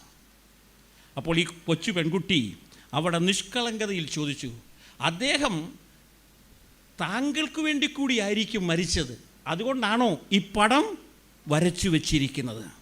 ഈ ചോദ്യം അദ്ദേഹത്തിൻ്റെ ഹൃദയത്തെ സ്പർശിച്ചു. അയാൾ കർത്താവിനെ രക്ഷിതാവും വീണ്ടെടുപ്പുകാരനുമായി സ്വീകരിച്ചു. ആ കാൽവരിയിലെ യാഗത്തിൻ്റെ പൂർണ്ണമായ അർത്ഥം മനസ്സിലാക്കിക്കൊണ്ട് ആ ചിത്രം അദ്ദേഹം പൂർത്തീകരിച്ചു. ആ ചിത്രം ഇന്നും ജർമ്മനിയിലെ ആർട്ട് ഗാലറിയിലുണ്ട്. ആ ചിത്രത്തിൻ്റെ അടിയിൽ അദ്ദേഹം ഒരടിക്കുറിപ്പ് എഴുതി. അതാണ് ശ്രദ്ധേയം. അതിങ്ങനെയാണ്. കർത്താവ് ചോദിക്കുന്ന ചോദ്യമായിട്ട് ആ പടത്തിൻ്റെ അടുത്ത് വരുന്നതോട് കർത്താവ് ചോദിക്കുക, ഇത് ഞാൻ നിനക്കു വേണ്ടി ചെയ്തു, നീ എനിക്കു വേണ്ടി എന്ത് ചെയ്തു? ദുഃഖവെള്ളിയാഴ്ച ക്രൂശിൻ്റെ മുമ്പിലിരിക്കുന്ന, ക്രൂശിനെക്കുറിച്ച് ധ്യാനിക്കുന്ന, രാവിലെ തൊട്ട് വൈകുന്നേരം വരെ ദേവാലയത്തിൽ കഴിയുന്ന, ആ ക്രൂശിൻ്റെ ചുവട്ടിൽ നിൽക്കുന്ന നമ്മോട് കർത്താവ് പറയുന്നത് ഇത് തന്നെയാണ്, ഞാൻ ഇത് നിനക്കു വേണ്ടി ചെയ്തു, നീ എനിക്കു വേണ്ടി എന്ത് ചെയ്തു? ഈ നോമ്പിൻ്റെ നാളിൽ നാം അത് ചിന്തിക്കണം എന്നത്രേ എനിക്ക് പറയാനുള്ളതൊക്കെ. കാൽവറിയിലെ ക്രൂശ് പാപത്തിൻ്റെയും സാത്താൻ്റെയും ബന്ധനത്തിൽ നിന്ന് നമ്മെ വിടുവിച്ചിരിക്കുക. നാം ഇന്ന് സ്വതന്ത്രരായിരിക്കുക. അതുകൊണ്ടാണ് ക്രൂശ് നാം ഉയർത്തിപ്പിടിക്കുന്നത്. ക്രൂശിൽ നാം പ്രശംസിക്കേണ്ടത് അതുകൊണ്ടാണ്. ആ ക്രൂശിലൂടെ നമുക്ക് വിടുതൽ ലഭിച്ചതുകൊണ്ട് നമ്മളിനി ആരായിരിക്കണം? കർത്താവിൻ്റെ വകയായിരിക്കണം. ചരിത്രത്തിൽ ഒരു സംഭവ കഥ ഇവിടെ പറഞ്ഞ് മുമ്പോട്ട് പോകട്ടെ. എബ്രഹാം ലിങ്കൻ, അദ്ദേഹം അമേരിക്കയുടെ പ്രസിഡൻ്റ് ആയിരിക്കുമ്പോൾ ഭയങ്കരമായ ആഭ്യന്തര യുദ്ധമായിരുന്നു. അന്ന് സുപ്രധാനമായ സ്ഥാനത്ത് നിയോഗിക്കപ്പെട്ടിരുന്ന ഒരു പട്ടാളക്കാരൻ അലസത കാണിച്ചതുകൊണ്ട് വലിയ അത്യാഹിതം സംഭവിച്ചു. അവർക്ക് ഒത്തിരി പരാജയമുണ്ടായി. പട്ടാള കോടതി ഈ ചെറുപ്പക്കാരനെ വിസ്തരിച്ചു. എന്നിട്ട് അവൻ്റെ കുറ്റം വലുതായതുകൊണ്ട് അവന് വധശിക്ഷ വിധിച്ചു. അവനെ കൊല്ലുവാനായിട്ട് തീരുമാനിച്ചു. അവനെ ജയിലിട്ടിരിക്കുക. ഒരമ്മയുടെ ഏക മകനായിരുന്നു. അമ്മയ്ക്ക് വലിയ വിഷമം, തൻ്റെ മകൻ ഇങ്ങനെ കൊല്ലപ്പെടുന്നത്. അവൾ ഒരു ദിവസം അബ്രഹാം ലിങ്കൻ്റെ ഓഫീസിലെത്തി അനുവാദം ചോദിച്ചു. അദ്ദേഹത്തിൻ്റെ അടുത്ത് ചെന്നിട്ട് പറഞ്ഞു, എനിക്കേക മകനാണ്, എൻ്റെ മകൻ തെറ്റ് ചെയ്തു, പക്ഷെ അവനെ കൊല്ലരുത്, അവനെ കൊല്ലരുത്, അവനോട് കരുണ കാണിക്കണം എന്നൊക്കെ പറഞ്ഞു. അബ്രഹാം ലിങ്കൻ നല്ല മനുഷ്യനായിരുന്നു, നമുക്കറിയാം. അദ്ദേഹം അതെല്ലാം കേട്ടിട്ട് ആ ചെറുപ്പക്കാരനെ കാണാനായിട്ട് ആഗ്രഹിച്ചു. അവനെ തൻ്റെ മുമ്പിൽ കൊണ്ടുവരാനായിട്ട് പറഞ്ഞു. അവനെ കൊണ്ടുവന്നു കഴിഞ്ഞപ്പോൾ എബ്രഹാം ലിങ്കൻ അവനെ വധശിക്ഷയിൽ നിന്ന് ഒഴിവാക്കി അവനെ വെറുതെ വിടുകയാണ്. വിടുമ്പോൾ ഒരു കാര്യം അദ്ദേഹം പറഞ്ഞു, വില്യം, ഇനിയും നിൻ്റെ ജീവൻ എനിക്കുള്ളതാണെന്ന് ഓർത്തുകൊള്ളണം. അവനോട് പറഞ്ഞു, വില്യം, ഇനിയും നിൻ്റെ ജീവൻ എനിക്കുള്ളതാണെന്ന് ഓർത്തുകൊള്ളണം. അവനെ വീണ്ടും പട്ടാള ജോലിക്ക് വിട്ടു. ആ യുദ്ധത്തിൽ അവന് മാരകമായി പരിക്കേറ്റു, അവന് വെടിയേറ്റു. അവൻ മരണക്കിടക്കയിലായി. അവൻ മരിക്കാൻ കിടക്കുമ്പോൾ തന്നെ ശുശ്രൂഷിച്ച നേഴ്സുമാരോട് അവൻ പറഞ്ഞു, നമ്മൾ ഈ യുദ്ധത്തിൽ ജയിക്കും, ജയിച്ച് നിങ്ങൾ വിജയശ്രീ ലാളിതരായി അമേരിക്കയുടെ പ്രസിഡന്റിന് മുമ്പിൽ മാർച്ച് ചെല്ലുമ്പോൾ അദ്ദേഹത്തോട് പറയണം, വില്യം ഈ യുദ്ധത്തിൽ അവൻ്റെ ജീവനെ എബ്രഹാം ലിങ്കന് തിരികെ നൽകിയെന്ന്. എത്ര ധൈര്യത്തോടെ പറയാനായിട്ട് കഴിയുന്നു? പ്രിയപ്പെട്ടവരെ, ക്രൂശിലൂടെ നമുക്ക് കർത്താവ് വിടുതൽ നൽകിയിരിക്കുക. നമുക്ക് പറയാൻ കഴിയുമോ, എൻ്റെ ജീവൻ കർത്താവിന് വേണ്ടി നൽകി എന്നുള്ളത്? ക്രൂശ് നമ്മുടെ രക്ഷയുടെ മുഖാന്തരമാണ്. കാൽവരി ക്രൂശിലേക്ക് നോക്കുമ്പോൾ പാപത്തിൻ്റെ ഭയങ്കരവും അതുപോലെ പാപം ക്ഷമിക്കുന്ന ദൈവത്തിൻ്റെ സ്നേഹവും നമുക്ക് കാണാനായിട്ട് സാധിക്കുക. ഇത് മനസ്സിലാക്കാനായിട്ട് സാധിക്കണം. അതുകൊണ്ട് പ്രിയരെ, പൗലോസിനെ പോലെ കർത്താവായ യേശു ക്രിസ്തുവിൻ്റെ ക്രൂശിൽ നമുക്ക് പ്രശംസിക്കാം. ആ ക്രൂശിലൂടെ ലഭ്യമായത് രക്ഷയെ അനുഭവിക്കാം. അങ്ങനെ ധൈര്യത്തോടുകൂടി നമുക്ക് മുമ്പോട്ട് പോകാൻ സാധിക്കണം. സാത്താൻ്റെ അടിമത്തത്തിൽ നിന്നും പിശാചിൻ്റെ ബന്ധനത്തിൽ നിന്നും എന്നെ വിടുവിച്ച ക്രൂശ്, കർത്താവായ യേശു ക്രിസ്തുവിൻ്റെ ക്രൂശ്, ആ ക്രൂശിൽ മാത്രം ഞാൻ പ്രശംസിക്കുന്നു. ഇന്ന് ഞാനും നിങ്ങളും പ്രശംസിക്കുന്നതൊക്കെ മാറിപ്പോകുന്നതാണ്. നമ്മുടെ കഴിവിലും നമ്മുടെ മക്കളിലും നമ്മുടെ നേട്ടങ്ങളിലും നാം പ്രശംസിക്കുന്നുവെങ്കിൽ അത് മാറിപ്പോകുന്നതാണ്. എന്നാൽ മാറ്റമില്ലാത്തത് ദൈവത്തിൻ്റെ ക്രൂശ് മാത്രമാണ്. ആ ക്രൂശിൽ പ്രശംസിക്കുന്നവരായി തീരാനായിട്ട് സാധിക്കണം. കർത്താവ് നമ്മോട് ചോദിക്കുക, ഇത് ഞാൻ നിനക്ക് വേണ്ടി ചെയ്തു, നീ എനിക്ക് വേണ്ടി എന്തു ചെയ്തു? നമ്മുടെ പാപങ്ങൾക്ക് പ്രായശ്ചിത്തമായി നമ്മുടെ കർത്താവ് കാൽവറിയിൽ യാഗമായി തീർന്നു. ഞാൻ എന്തുകൊണ്ട് ക്രൂശിൽ പ്രശംസിക്കുന്നു ചോദിച്ചാൽ, പാപത്തിൽ നിന്നും എന്നെ കർത്താവ് സ്വതന്ത്രനാക്കി. അതുകൊണ്ടാണ് ഞാൻ ഇന്ന് പാപമില്ലാത്തവനായി ദൈവസന്നിധിയിൽ നിൽക്കുവാൻ കഴിയുന്നത്. അതുകൊണ്ടാണ്. രണ്ടാമതായിട്ട്, ക്രൂശ് കഷ്ടതകളിൽ നമ്മെ ബലപ്പെടുത്തുന്നു. ക്രൂശ് കഷ്ടതകളിൽ നമ്മെ ബലപ്പെടുത്തുന്നു. ലോകത്തിൽ മനുഷ്യജീവിതം എന്നും സമാധാനവും സന്തോഷവും ഉള്ളത് ആയിരിക്കത്തില്ല, ഇല്ലേ? ജീവിതത്തിൽ എപ്പോഴും നമ്മുടെ ഒക്കെ ജീവിതത്തിൽ കഷ്ടതയും പ്രയാസവും രോഗവും വേർപാടും ഒക്കെ ഉണ്ടാവും, ഇല്ലേ?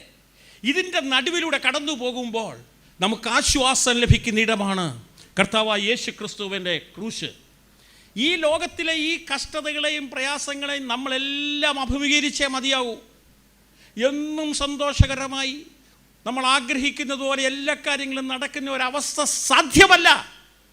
ഇതിനെ നാം അഭിമുഖീകരിച്ചാൽ മതിയാകുകയുള്ളൂ. ലോകത്തിൽ നമുക്ക് കഷ്ടതയുണ്ട്, എന്നാൽ നമ്മുടെ കർത്താവ് അനുഭവിച്ചിട്ടില്ലാത്ത ഒരു കഷ്ടതയും നമുക്കാർക്കും. അതുകൊണ്ട് കഷ്ടത വരുന്ന സമയത്ത് ആ ക്രൂശിലേക്കൊന്ന് നോക്കുക. എൻ്റെ കർത്താവ് എന്തും മാത്രം കഷ്ടത അനുഭവിച്ചവനാണെന്ന് ഓർക്കുക. അപ്പോൾ നമുക്ക് എന്തും മാത്രം ഒരാശ്വാസമാണ് കിട്ടുവാനായിട്ട് പോകുന്നത്. നമ്മുടെ കർത്താവ് അനുഭവിച്ചതൊക്കെ നിന്ന, പരിഹാസം, പീഡനം, ശാരീരികമായ വേദന, ഒറ്റപ്പെടുത്തൽ, ഇതെല്ലാം അനുഭവിച്ചു. നമ്മുടെ എല്ലാ കഷ്ടതകളും നന്നായി അറിയാവുന്നവനായ ഒരു ദൈവമാണ് നമുക്കുള്ളത്. അതാണ് നമ്മളെ ഓർമ്മിപ്പിക്കുന്നത്. ഈ ലോകത്തിലുള്ളവർക്ക് നമ്മുടെ വേദന പലപ്പോഴും മനസ്സിലായി എന്ന് വരത്തില്ല. ഹന്നായുടെ ചരിത്രം തന്നെ പഠിക്കുക. ഹന്നായ്ക്ക് മക്കളില്ല. പെനീന കുത്തുവർത്തമാനമൊക്കെ പറയും. അവക്കാകപ്പാടെ വിഷമമാണ്. അവളുടെ ഹൃദയത്തിൻ്റെ വേദന അവളുടെ ഭർത്താവിനോട് പറഞ്ഞു, എൽക്കാനോട് പറഞ്ഞു. അവളെന്താ പറയുന്നത്? എടി, നിനക്ക് മക്കളില്ലെങ്കിലും പകരം ഞാനില്ലയോ? എത്ര ഞാനുണ്ടെങ്കിലും മക്കളില്ലാത്തതിന് പകരമാവില്ല. അവളുടെ ഹൃദയത്തിൻ്റെ വേദന അവളുടെ ജീവിത പങ്കാളി മനസ്സിലാക്കിയില്ല. എന്നാൽ പള്ളിയിൽ ചെന്നിരുന്ന് അല്പസമയം പ്രാർത്ഥിക്കാമെന്ന് വെച്ച് പള്ളിയിൽ ചെന്നിട്ട് അച്ഛന് മനസ്സിലായോ? ഏലിപ്പുരോഹിതൻ ചോദിക്കുക, നീ രാവിലെ വീഞ്ഞും കുടിച്ചേച്ച് വന്നിരിക്കുകയാണോ എന്ന് ചോദിക്കുക. അവളുടെ ഹൃദയത്തിൻ്റെ നൊമ്പരം മനസ്സിലാക്കുവാൻ അവളുടെ ജീവിത പങ്കാളിക്ക് കഴിഞ്ഞില്ല, പുരോഹിതന് കഴിഞ്ഞില്ല. പക്ഷേ നാം വേദപുസ്തകത്തിൽ വായിക്കുന്നത്, അവൾ മനോവ്യസനത്തോടെ യഹോവയോട് പ്രാർത്ഥിച്ച് വളരെ കരഞ്ഞു. പിതാവിട്ട് വായിക്കുന്ന, പിന്നെ അവളുടെ മുഖം വാടിയതുമില്ല. പ്രിയരെ, നമ്മുടെ വേദന മനസ്സിലാക്കുന്നതായ ഒരു ദൈവം പലപ്പോഴും മറ്റുള്ളവരോട് പറഞ്ഞാൽ നമ്മുടെ വേദനയുടെ തീവ്രത അവർക്ക് അങ്ങോട്ട് മനസ്സിലാകത്തില്ല. ഞാനൊരിക്കലും ഒരു ഭവന സന്ദർശനം ഒരു വീട്ടിൽ ചെന്നപ്പോൾ അവിടുത്തെ അമ്മച്ചിയുടെ വേദനകളെക്കുറിച്ചൊക്കെ, അമ്മച്ചിയുടെ പ്രശ്നങ്ങളെല്ലാം എന്നോട് ഇങ്ങനെ അങ്ങോട്ട് പറയുക. അമ്മച്ചിക്ക് ശരീരത്തെ അപ്പടി വേദനയാണ്. മുട്ടിന് വേദന, നടുവിന് വേദന, തലയ്ക്ക് വേദന, അമ്മച്ചിക്ക് വാദമാണ്. ഇതിൻ്റെ വേദനകളെക്കുറിച്ചൊക്കെ അങ്ങോട്ട് വളരെ വിശദമായിട്ട് പറയുക. ഞാൻ ശാന്തമായിരുന്നതെല്ലാം കേട്ട് കഴിഞ്ഞിട്ട് അവസാനം അമ്മച്ചി വളരെ രസകരമായ ഒരു പ്രസ്താവന നടത്തി. അതെന്നറിയാമോ? ഞാനിത് എത്ര അങ്ങോട്ട് പറഞ്ഞാലും അച്ഛനും മനസ്സിലാകത്തില്ല. ഞാൻ പറഞ്ഞു, ശരി അമ്മച്ചി, എനിക്ക് ഈ പറയുന്ന വാദവും വേദനയും ഒന്നും ഇല്ല. അമ്മച്ചി പറയുന്നത് എനിക്ക് മനസ്സിലാകത്തില്ല. പക്ഷെ അമ്മച്ചിയുടെ വേദന മനസ്സിലാക്കുന്ന ഒരു ദൈവമുണ്ട്. അതാണ് നമ്മുടെ ധൈര്യം, അതാണ് നമ്മുടെ പ്രത്യാശ. അത് ഓർത്തുകൊണ്ട് നമുക്ക് മുമ്പോട്ട് പോകാനായിട്ട് സാധിക്കും. കർത്താവ് ഇത് അനുഭവിച്ചേനാണ്. പട്ടിയെ വാങ്ങിക്കാൻ പോയ കുട്ടിയുടെ കഥ നിങ്ങൾ കേട്ടിട്ടുണ്ടാവും. ഒരു കൊച്ചുകുട്ടി, അവനൊരാഗ്രഹം, ഒരു പട്ടിക്കുട്ടിയെ വാങ്ങിക്കണം. അവന് കിട്ടിയ പോക്കറ്റ് മണിയെല്ലാം കൂടി ഒരു ബോക്സിനകത്തിട്ട് അവനതിങ്ങനെ സൂക്ഷിച്ചു വെച്ചു. കുറച്ച് നാൾ കഴിഞ്ഞപ്പോൾ പൊട്ടിച്ചപ്പോൾ ഒരു 1000 രൂപയുണ്ട്. അവൻ വിചാരിച്ചൊരു പട്ടിയെ വാങ്ങിക്കാം. പട്ടിയെ വാങ്ങിക്കാനായിട്ട് പട്ടികളെ വിൽക്കുന്ന കടകളിൽ ചെന്നു. അവിടെ ചെന്നിട്ട് പറഞ്ഞു, എനിക്കൊരു പട്ടിക്കുട്ടിയെ വേണം. അയാൾ ചോദിച്ചു, നിൻ്റെ എത്ര രൂപയാണ്? അയാൾ പറഞ്ഞു 1000 രൂപ. നമുക്കറിയുന്നത് പട്ടിക്ക് എന്നാ വിലയാണെന്നറിയാം, പശുവിനേക്കാളും വിലയാ പട്ടിക്ക്. അപ്പം അവനോട് പറയണേ, 1000 രൂപയ്ക്കൊന്നും പട്ടി കിട്ടത്തില്ല, പട്ടിക്ക് വലിയ വിലയാ. ഇവനങ്ങ് വലിയ സങ്കടമായിപ്പോയി. എത്ര നാളത്തെ ആഗ്രഹത്തിന് വന്നു. ഇവനങ്ങ് കരഞ്ഞുപോയി. ഈ കടക്കാരനൊരു നല്ല മനുഷ്യനായിരുന്നു. അയാൾ പറഞ്ഞാടാ, അവൻ്റെ കരച്ചിലാണ് പറഞ്ഞാൽ, നിനക്കൊരു പട്ടിക്കുട്ടി ഞാൻ തരാം. അവനെ വിളിച്ചുകൊണ്ട് ആ പട്ടി ഇട്ടിരിക്കുന്ന കൂടിൻ്റെ അവിടെ പോയി. എന്നിട്ട് അതിൻ്റെ വാതിൽ തുറന്നിട്ട് പട്ടിക്കുട്ടികളെ വെളിയിലോട്ട് ഇറക്കി. ഇത് പറഞ്ഞു, നിനക്കിഷ്ടമുള്ളൊരു പട്ടിയെ സെലക്ട് ചെയ്തോളം പറയും. അല്ല, പല സൈസുള്ള, ഇപ്പോഴത്തെ പട്ടികളൊക്കെ അങ്ങനെയാണല്ലോ, പല സൈസുള്ള പട്ടികൾ ഇങ്ങനെ ചൂട് ചാടി ഇങ്ങോട്ട് പോവുകയാണ്. അവനിങ്ങനെ നോക്കി നിൽക്കുക. എല്ലാ പട്ടികളും ഇറങ്ങി. അവസാനം ഒരു പട്ടി ഇറങ്ങാതെ അവിടെ നിൽക്കുക. അപ്പോൾ ആ ഉടമസ്ഥ ചെന്ന് അവനെ ചെവിക്ക് പിടിച്ച് താഴോട്ട് ഇട്ടു. അപ്പോൾ അവൻ പറഞ്ഞു, സാറേ എനിക്ക് ഈ പട്ടിയെ മതി. അപ്പോൾ ആ കടക്കാരൻ പറഞ്ഞടാ, അത് മുടന്തം പട്ടിയാണ്, അതിനെ നീ കൊണ്ടുപോകണ്ട. അപ്പം അയാൾ വിചാരിച്ചു, നല്ലതിനെ ചോദിച്ചാൽ പൈസ കുറവായതുകൊണ്ട് കൊടുക്കത്തില്ലെന്ന് കണ്ട ഇവൻ പറയുന്നത്. അതുകൊണ്ട് അത് വേണ്ട, നിനക്കിഷ്ടമുള്ളൊരു പട്ടിയെ വേറൊരെണ്ണത്തെ പിടിച്ചു, ഇതിനെ കൊണ്ടുപോകണ്ട. പക്ഷേ അവനിങ്ങനെ ഉറച്ചു നിന്നു, എനിക്ക് ആ പട്ടിയെ മതി. അവസാനം കടക്കാരൻ ചോദിച്ചു, എന്താടാ കാര്യം? അപ്പോൾ അവൻ്റെ കാല് പയ്യെ മുമ്പോട്ട് നീട്ടിയിട്ട് പാൻറ്റ് പുറകോട്ടൊന്ന് വലിച്ചു കാണിച്ചു. അവനും ഒരു മുടന്തന് മാത്രമേ വേറൊരു മുടന്തൻ്റെ വേദന മനസ്സിലാകത്തുള്ളൂ. അതുകൊണ്ട് നമ്മുടെ കർത്താവിനോട് നമ്മുടെ വേദന പറഞ്ഞാൽ കർത്താവിന് മനസ്സിലാകും കേട്ടോ, അത് ഓർത്തോണം. അതാണ് നമ്മുടെ ജീവിതത്തിൻ്റെ വേദനയും പ്രയാസവും മനസ്സിലാക്കുന്ന ദൈവം. എന്ന് മാത്രമല്ല, കർത്താവ് അനുഭവിച്ചിട്ടുള്ളതിനേക്കാൾ വലിയ വേദനയൊന്നും നമുക്കാർക്കും നമ്മുടെ വേദനയുടെ കടന്നു പോകുമ്പോൾ അങ്ങനെ ചിന്തിക്കാനായിട്ട് സാധിക്കണം. അഫ്ഗാനിസ്ഥാനിൽ താലിബാൻ ഭീകരന്മാർ പിടിച്ചുകൊണ്ടുപോയ ഒരു കത്തോലിക്ക പുരോഹിതനാണ് ഫാദർ അലക്സ് പ്രേംകുമാർ എന്ന് പറയുന്ന തമിഴ്നാട്ടുകാരനായ അച്ഛൻ. അവിടെ മിഷൻ പ്രവർത്തനത്തിന് പോയതാണ്. അദ്ദേഹത്തെ താലിബാൻ ഭീകരർ പിടിച്ചുകൊണ്ടുപോയി. 8 മാസവും 22 ദിവസവും അവരുടെ തടവിലായിരുന്നു അദ്ദേഹത്തെ അവരെ പൂട്ടിയിട്ടിരിക്കുകയായിരുന്നു. അദ്ദേഹം പറയുന്ന, അദ്ദേഹത്തെ 8 മാസവും 22 ദിവസം കഴിഞ്ഞപ്പോൾ അദ്ദേഹത്തെ വിടുവിച്ചു. അദ്ദേഹം ഇന്ത്യയിൽ വന്നു. അദ്ദേഹത്തെ ഇൻ്റർവ്യൂ ചെയ്ത പട്ടാളക്കാരോട് തൻ്റെ വേദനകളെക്കുറിച്ചും അനുഭവിച്ച കഷ്ടപ്പാടുകളെക്കുറിച്ചൊക്കെ അവർ ചോദിച്ചപ്പോൾ പറയുകയാണ്. അദ്ദേഹം പറഞ്ഞു, അദ്ദേഹത്തെ ഒരു ബെഞ്ച് പോലൊരിടത്തിൽ കിടത്തി 6 പൂട്ടിട്ട് പൂട്ടിയിരിക്കുകയായിരുന്നു. ചങ്ങലയിട്ട് 6 പൂട്ടി 8 മാസവും 22 ദിവസവും അവിടെ കിടന്നു. തിരിച്ചു വന്ന അദ്ദേഹത്തോട് ആ വേദനകളെക്കുറിച്ച് ചോദിച്ചപ്പോൾ അദ്ദേഹം ചിരിച്ചുകൊണ്ട് പറഞ്ഞു, എൻ്റെ വേദനകളെക്കുറിച്ച് ഓർക്കുമ്പോൾ ഞാൻ എൻ്റെ കർത്താവിൻ്റെ വേദനകളെക്കുറിച്ച് ഓർക്കും. ആ വേദനകളുമായി തട്ടിച്ചു നോക്കുമ്പോൾ എൻ്റേത് വേദനയേ അല്ല. അതാണ് അലക്സ് പ്രേംകുമാർ എന്ന് പറയുന്ന അച്ഛൻ പറഞ്ഞത്. എന്നിട്ട് അദ്ദേഹത്തോട് പത്രക്കാർ ചോദിച്ച ചോദ്യത്തിന് അദ്ദേഹം പറഞ്ഞ മറുപടി എന്നെ ആവേശം കൊള്ളിച്ചു. അച്ഛൻ്റെ അടുത്ത പ്ലാൻ എന്താണെന്ന് ചോദിച്ചപ്പോൾ അദ്ദേഹം പറയുക, എൻ്റെ സഭ എന്നെ അയച്ചാൽ ഇനിയും ഞാൻ അവിടെ പോകും. ഇതാണ് വിശ്വാസത്തിൻ്റെ സ്ഥിരത.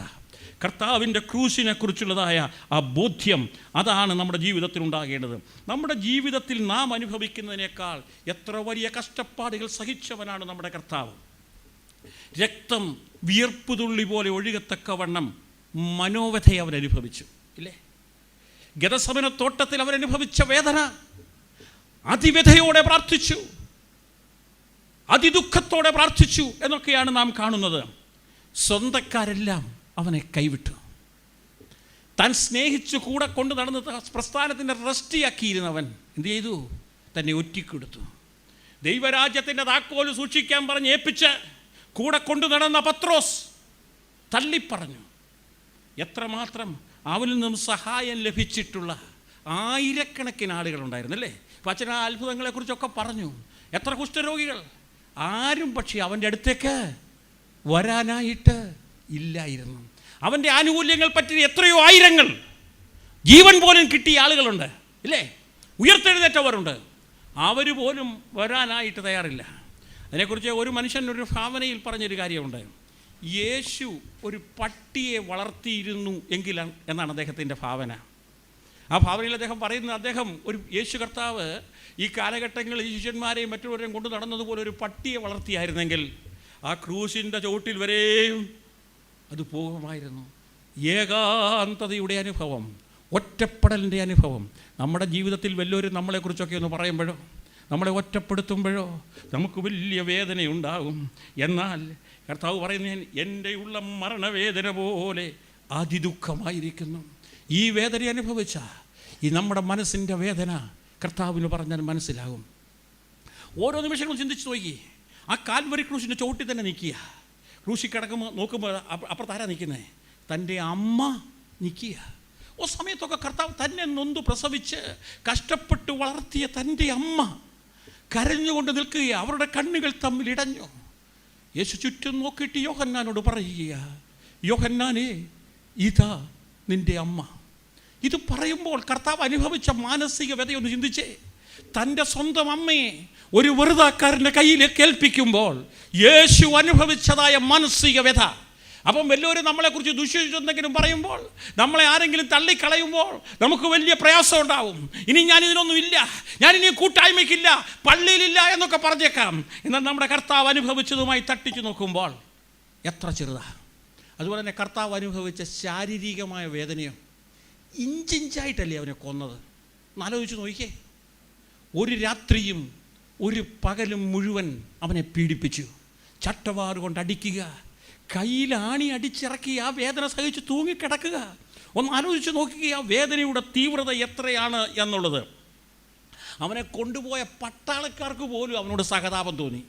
അതുകൊണ്ടാണല്ലോ അഴിയാത്രയിൽ കുറേനക്കാരനായ ശിമിയോനെ വിളിച്ച് ക്രൂശ് ചുമക്കുവാനായിട്ട് അവനെ നിർബന്ധിക്കുന്നത് എന്ന് നമുക്ക് കാണാനായിട്ട് സാധിക്കുക.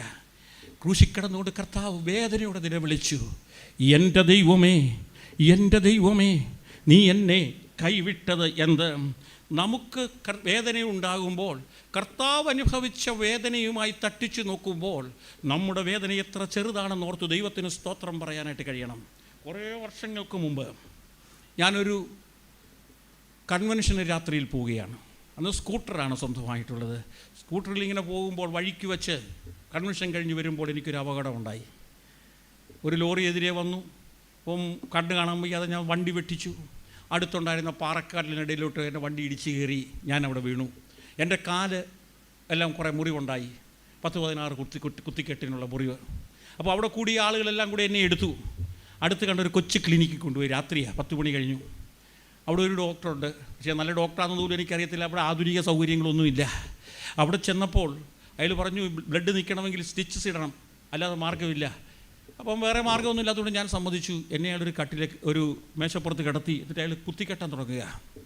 അപ്പോൾ അയാൾ ഈ ഓരോ സൂചി അങ്ങോട്ട് കുത്തുമ്പോഴും എൻ്റെ കാലയിൽ അങ്ങോട്ട് കുത്തുമ്പോഴത്തേക്ക് എനിക്കങ്ങ് വേദന സഹിക്കുമ്പോൾ ഞാൻ കിടന്ന് ചാടുക. അവിടെ ആധുനിക സൗകര്യം, മയക്കുമരുന്നും മറ്റു സൗകര്യങ്ങളൊന്നും ഇല്ല. അയാളിങ്ങനെ കുത്തിക്കെട്ടുക. അപ്പോഴത്തേക്ക് ഞാനിങ്ങനെ ചാടുമ്പോഴത്തേക്ക് എന്നെ കൊണ്ടുവന്നവരെ കൂടെ പുള്ളിക്കൊണ്ട് വിളിച്ചു. നീ അച്ഛനെ ഒന്ന് പിടിക്കാൻ പറഞ്ഞു. എന്നെ ഇങ്ങനെ പിടിച്ചു വെച്ചുകൊണ്ട് എൻ്റെ കാലയിൽ 16 കുത്തിക്കെട്ടിട്ടു. അത് കഴിഞ്ഞ് ഞാൻ തിരിച്ച് വീട്ടിൽ വന്നു. 2 ആഴ്ച എങ്ങും പോകാൻ വയ്യാതെ കണ്ട് കിടന്നു. ആ സമയത്ത് ഒരു ദിവസം രാത്രി കിടക്കുമ്പോൾ ഞാനിങ്ങനെ ആലോചിച്ചു, ദൈവമേ, എൻ്റെ കാലിൻ്റെ ആ തൊലിയെ കൂടെ ആ കൊച്ചു സൂചി കയറ്റിയപ്പോൾ എനിക്ക് എത്ര വേദനയായിരുന്നു. എന്നാൽ നിൻ്റെ ആ കയ്യിലോട്ട് ആ പലകയിലോട്ട് വെച്ചിട്ട് ഇരുമ്പാണി വെച്ചങ്ങോട്ട് അടിച്ചപ്പോൾ ആ എല്ല് പൊടിഞ്ഞ് ആ അണി അങ്ങോട്ടിറങ്ങിയപ്പോൾ അവിടുന്ന് അനുഭവിച്ച വേദന എത്ര വലുതായിരുന്നു. കർത്താവേ, നീ ഇതെനിക്ക് വേണ്ടിയാണല്ലോ സഹിച്ചത്. പ്രിയപ്പെട്ടവരെ, ആ രാത്രി എൻ്റെ കർത്താവിൻ്റെ കരങ്ങളിലേക്ക് എനിക്കൊരിക്കൽ കൂടി സമർപ്പിക്കുവാൻ അവസരം ലഭിച്ചു. നമ്മുടെ ജീവിതത്തിൻ്റെ രോഗത്തിൻ്റെയും വേദനയുടെയും പ്രയാസത്തിൻ്റെയും അനുഭവത്തിലൂടെ കടന്നു പോകുമ്പോൾ ദൈവത്തിന് സ്തോത്രം പറയുവാനായിട്ട് നമുക്ക് സാധിക്കേണ്ടതുണ്ട്. അപ്പോഴാണ് നമ്മുടെ ജീവിതം ധന്യമായി തീരുന്നത്, അനുഗ്രഹമായി തീരുന്നത്. കർത്താവ് നമ്മളെക്കാളും എന്തുമാത്രം കഷ്ടതകൾ സഹിച്ച ആളാണെന്ന് നമുക്ക് ഓർക്കാനായിട്ട് കഴിയണം. ഒരിക്കലേ ഒരു പള്ളിയിൽ ഒരച്ഛൻ, ആ പള്ളിക്കാരുമായിട്ട് ആകപ്പാടെ ചണ്ടയാണ്. അപ്പോൾ അച്ഛന് സ്ഥലം മാറ്റം വേണം. തിരുമേനി എടുക്ക ചെന്നിട്ട് പറഞ്ഞു, തിരുമേനി, എനിക്ക് ഈ പള്ളിയിൽ ഇരിക്കാൻ വയ്യ, എനിക്കിവിടെ നിന്ന് ഒരു സ്ഥലം മാറ്റം വേണം. തിരുമേനി ഭക്തനായൊരു മനുഷ്യനായിരുന്നു. തിരുമേനി അച്ഛനെ വിളിച്ചിരുത്തി കാര്യങ്ങളൊക്കെ ചോദിച്ചു. അപ്പോൾ അച്ഛൻ പള്ളിക്കാർ ചെയ്തതും അവർ പറഞ്ഞതുമായ കാര്യങ്ങളൊക്കെ ഇങ്ങനെ വളരെ വിശദമായി പറഞ്ഞു. ഇതെല്ലാം കേട്ടിട്ട് അവസാനം തിരുമേനി അച്ഛനോട് ചോദിച്ചു, അച്ഛൻ്റെ മുഖത്തെങ്ങാനും അവർ തുപ്പിയോ? അപ്പോൾ അച്ഛൻ പറഞ്ഞു, തിരുമേനി അങ്ങനൊന്നും ചെയ്തില്ല. പിന്നെ ചോദിച്ചു, അച്ഛൻ്റെ കുപ്പായ മൂരിയും വെച്ച് കോലുകൊണ്ട് വല്ലതും അച്ഛനെ അടിച്ചോ? ഇല്ല തിരുമേനി, അവർ അത്രയൊന്നും ചെയ്തില്ല. അച്ഛൻ്റെ തലയിൽ അവർ മുൾക്കിരീടം വല്ലതും വെച്ചോ? ഇല്ല തിരുമേനി. അച്ഛനെ ക്രൂശിച്ചോ എന്ന് ചോദിക്കുന്നതിന് മുമ്പ് അച്ഛൻ പറഞ്ഞു, തിരുമേനി എനിക്ക് ട്രാൻസ്ഫർ വേണ്ട. അതായത് നിങ്ങളൊക്കെ എത്ര നല്ല മനുഷ്യരാണെന്നറിയാമോ? ഞങ്ങളെക്കുറിച്ച് വല്ലതും ഉണ്ടെങ്കിൽ പോലും നേരെ പറയത്തില്ല, മാടത്തെ പോയിരുന്നു പറയുമെന്നുള്ളതേ ഉള്ളൂ. അപ്പം ഈ കർത്താവ് അനുഭവിച്ചതുമായി തട്ടിച്ചു നോക്കുമ്പോൾ നമ്മുടെ വേദനകൾ എത്ര ചെറുതാണ്. ഇതോർക്കുവാനായിട്ട് സാധിക്കണം. ലോകത്തുള്ള സകല കഷ്ടതകളെയും അതിജീവിച്ചവനായിരുന്നു നമ്മുടെ കർത്താവ്. അതുകൊണ്ട് ഈ കഷ്ടതയെ അതിജീവിക്കാൻ ശക്തി നൽകുന്നവനാണ് ദൈവം. അതാണ് നമ്മൾ ഓർക്കേണ്ടത്. നമ്മുടെ ജീവിതത്തിൽ കഷ്ടതയുണ്ട്, പ്രയാസമുണ്ട്. എന്നാൽ ഈ കഷ്ടതയുടെ അനുഭവത്തിലൂടെ കടന്നു പോകുമ്പോൾ അതിൽ ധീരതയോടെ സഹിക്കുവാൻ സഹായിക്കുന്ന കർത്താവ് നമ്മോടുകൂടെ ഉണ്ട്. അതാണ് നമ്മൾ ഓർക്കേണ്ടത്. ഈ കഷ്ടതയൊക്കെ ഉണ്ടായത് എന്തുകൊണ്ടാണ് നമുക്കറിയില്ല. ഒരു ഉത്തരം പറയാൻ ശ്രമിച്ചാൽ നമ്മൾ പരാജയപ്പെടുകയുള്ളൂ. എന്നാൽ അതൊന്നുമല്ല. കർത്താവ് നമ്മുടെ ഒരു കാര്യം പറഞ്ഞു. എന്താ? നിങ്ങൾക്ക് ലോകത്തിൽ കഷ്ടമുണ്ട് എങ്കിലും ധൈര്യപ്പെടുവീൻ, ഞാൻ ലോകത്തെ ജയിച്ചിരിക്കുന്നു. കഷ്ടതയും പ്രയാസവുമുള്ള ലോകത്തിൽ ജീവിക്കുമ്പോൾ ലോകത്തെ ജയിച്ചവനായ ഒരു കർത്താവ് നമുക്കുണ്ട്. ആ വലിയ സന്തോഷത്തിൽ, ആ വലിയ ആനന്ദത്തിലാണ് ഞാനും നിങ്ങൾ മുമ്പോട്ട് പോകുന്നത്. ലോകത്തെ ജയിച്ചവനായ കർത്താവ്. കഷ്ടത ഉണ്ടാകുന്നത് എന്തുകൊണ്ടാണെന്ന് പറയാൻ എനിക്കറിയില്ല.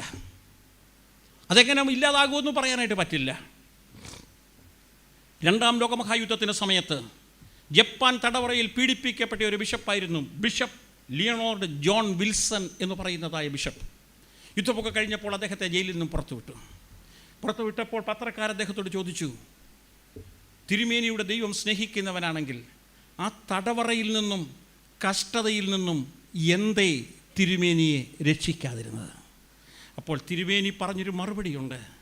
തടവറയിൽ നിന്നും കഷ്ടതയിൽ നിന്നും രക്ഷിച്ചല്ല എൻ്റെ ദൈവം എന്നെ സഹായിക്കുന്നത്, പിന്നെയോ അത് സഹിക്കാനുള്ള ശക്തി നൽകിയാണ് എൻ്റെ ദൈവം എന്നെ സഹായിക്കുക. ഇതാണ് ദൈവകൃപ.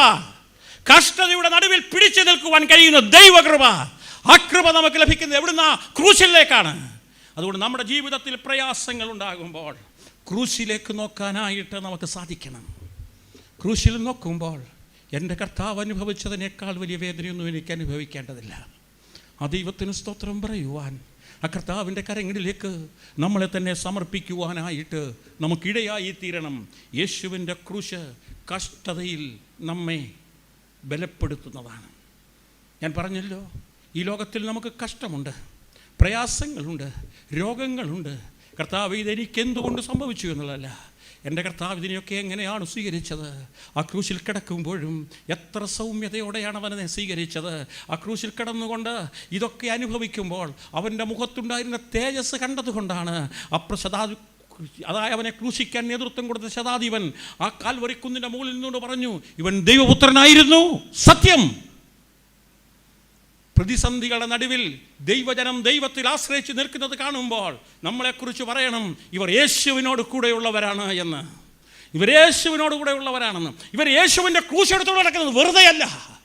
ആ ക്രൂശിൻ്റെ ശക്തി ഇവർക്കുണ്ട്, ആ ക്രൂശിൻ്റെ അനുഭവം ഇവർക്കുണ്ട്.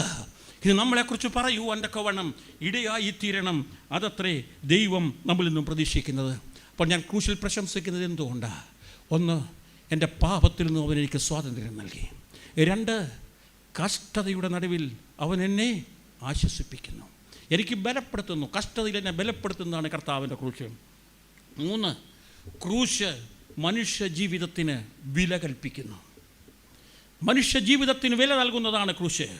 ക്രൂശിലേക്ക് നോക്കുമ്പോഴാണ് ഞാനും നിങ്ങളും വിലയുള്ളവരാണ് എന്ന് മനസ്സിലാകുന്നത്. ദൈവം തൻ്റെ പ്രിയ പുത്രനേക്കാളും നമ്മളെ വിലയേറിയവരായി കണ്ടു. അതുകൊണ്ടാണ് നമുക്ക് വേണ്ടി തൻ്റെ മകനെ നൽകുവാനായിട്ട്. ലോകപ്രകാരം നോക്കിയാൽ നമ്മളൊക്കെ സാധാരണക്കാരാ, നിസ്സാരന്മാരാ. എന്നാൽ ദൈവത്തിൻ്റെ മുമ്പാകെ നാം ഏറ്റവും വിലയുള്ളവരാ. നമ്മളൊക്കെ വെറും സാധാരണക്കാരാ. ഈ നാട്ടുമ്പുറങ്ങളിൽ ജീവിക്കുന്നത് നമ്മളെ ആരറിയും? ഈ ഇട്ടാവട്ടത്തിൽ ഉള്ള സ്ഥലങ്ങളിൽ മാത്രം ജീവിക്കുന്ന, ഇവിടെയുള്ള പരിമിതമായ സാഹചര്യങ്ങൾ മാത്രം അറിയപ്പെടുന്ന ആളുകളാണ് നമ്മൾ. നമുക്കതൊന്നും വലിയ പേരുകളൊന്നും ഉള്ളവരല്ല. എന്നാൽ കർത്താവിൻ്റെ മുമ്പിൽ നാം വിലയുള്ളവരാ. പഴയ നിയമത്തിൽ അത് വളരെ വ്യക്തമായി പ്രവാചകനിലൂടെ പറയുന്നുണ്ട്. യെശയ്യാ പ്രവാചകൻ്റെ പുസ്തകം 43-ാം അധ്യായം 4-ാമത്തെ വാക്യം. നീ എനിക്ക് വിലയേറിയവനും മാന്യനുമായി ഞാൻ നിന്നെ സ്നേഹിച്ചിരിക്കയാൽ ഞാൻ നിനക്ക് പകരം മനുഷ്യരെയും നിൻ്റെ ജീവന് പകരം ജാതികളെയും കൊടുക്കുന്നു. നീ എനിക്ക് വിലയേറിയവനും മാന്യനുമായി തീർന്നു. എങ്ങനെയാ? ഞാൻ നിന്നെ സ്നേഹിച്ചിരിക്കയാൽ ഞാൻ വിലയേറിയവനും മാന്യനുമായി തീർന്നത് എന്തുകൊണ്ടാ? അഖിലാണ്ടത്തിൻ്റെ ഉടയവനായ സർവശക്തനായ ദൈവം എന്നെ സ്നേഹിക്കുന്നു. അതുകൊണ്ട് നമുക്കൊരു സന്തോഷവും ആവേശമൊക്കെ വേണം. ഈ കഷ്ടാനുവാഴ്ചയിലൊക്കെ ഇരിക്കുമ്പോഴും ഒരു ആവേശം വേണം. ഞാൻ ആരാ? വിലയേറിയവനും മാന്യനുമാ. അതിൻ്റെ സന്തോഷം നമ്മുടെ ജീവിതത്തിൽ ഉണ്ടായിരിക്കേണ്ടത് ആവശ്യമാണ്. ദൈവത്തിന് ഈ ലോകത്തെ സംബന്ധിച്ച് വലിയൊരു പ്ലാനുണ്ട്. ആ പ്ലാനിൽ ഞാനും നിങ്ങളും പ്രധാനപ്പെട്ടവരാണ്. ഈ ലോകത്തിൻ്റെ രക്ഷയ്ക്ക് വേണ്ടി പാപം നമ്മെ ദൈവത്തിൽ നിന്നും അകറ്റും. നാം ദൈവത്തിൽ നിന്നും അകലുമ്പോൾ നാം വിലയില്ലാത്തവരായിത്തീരുകയാണ്.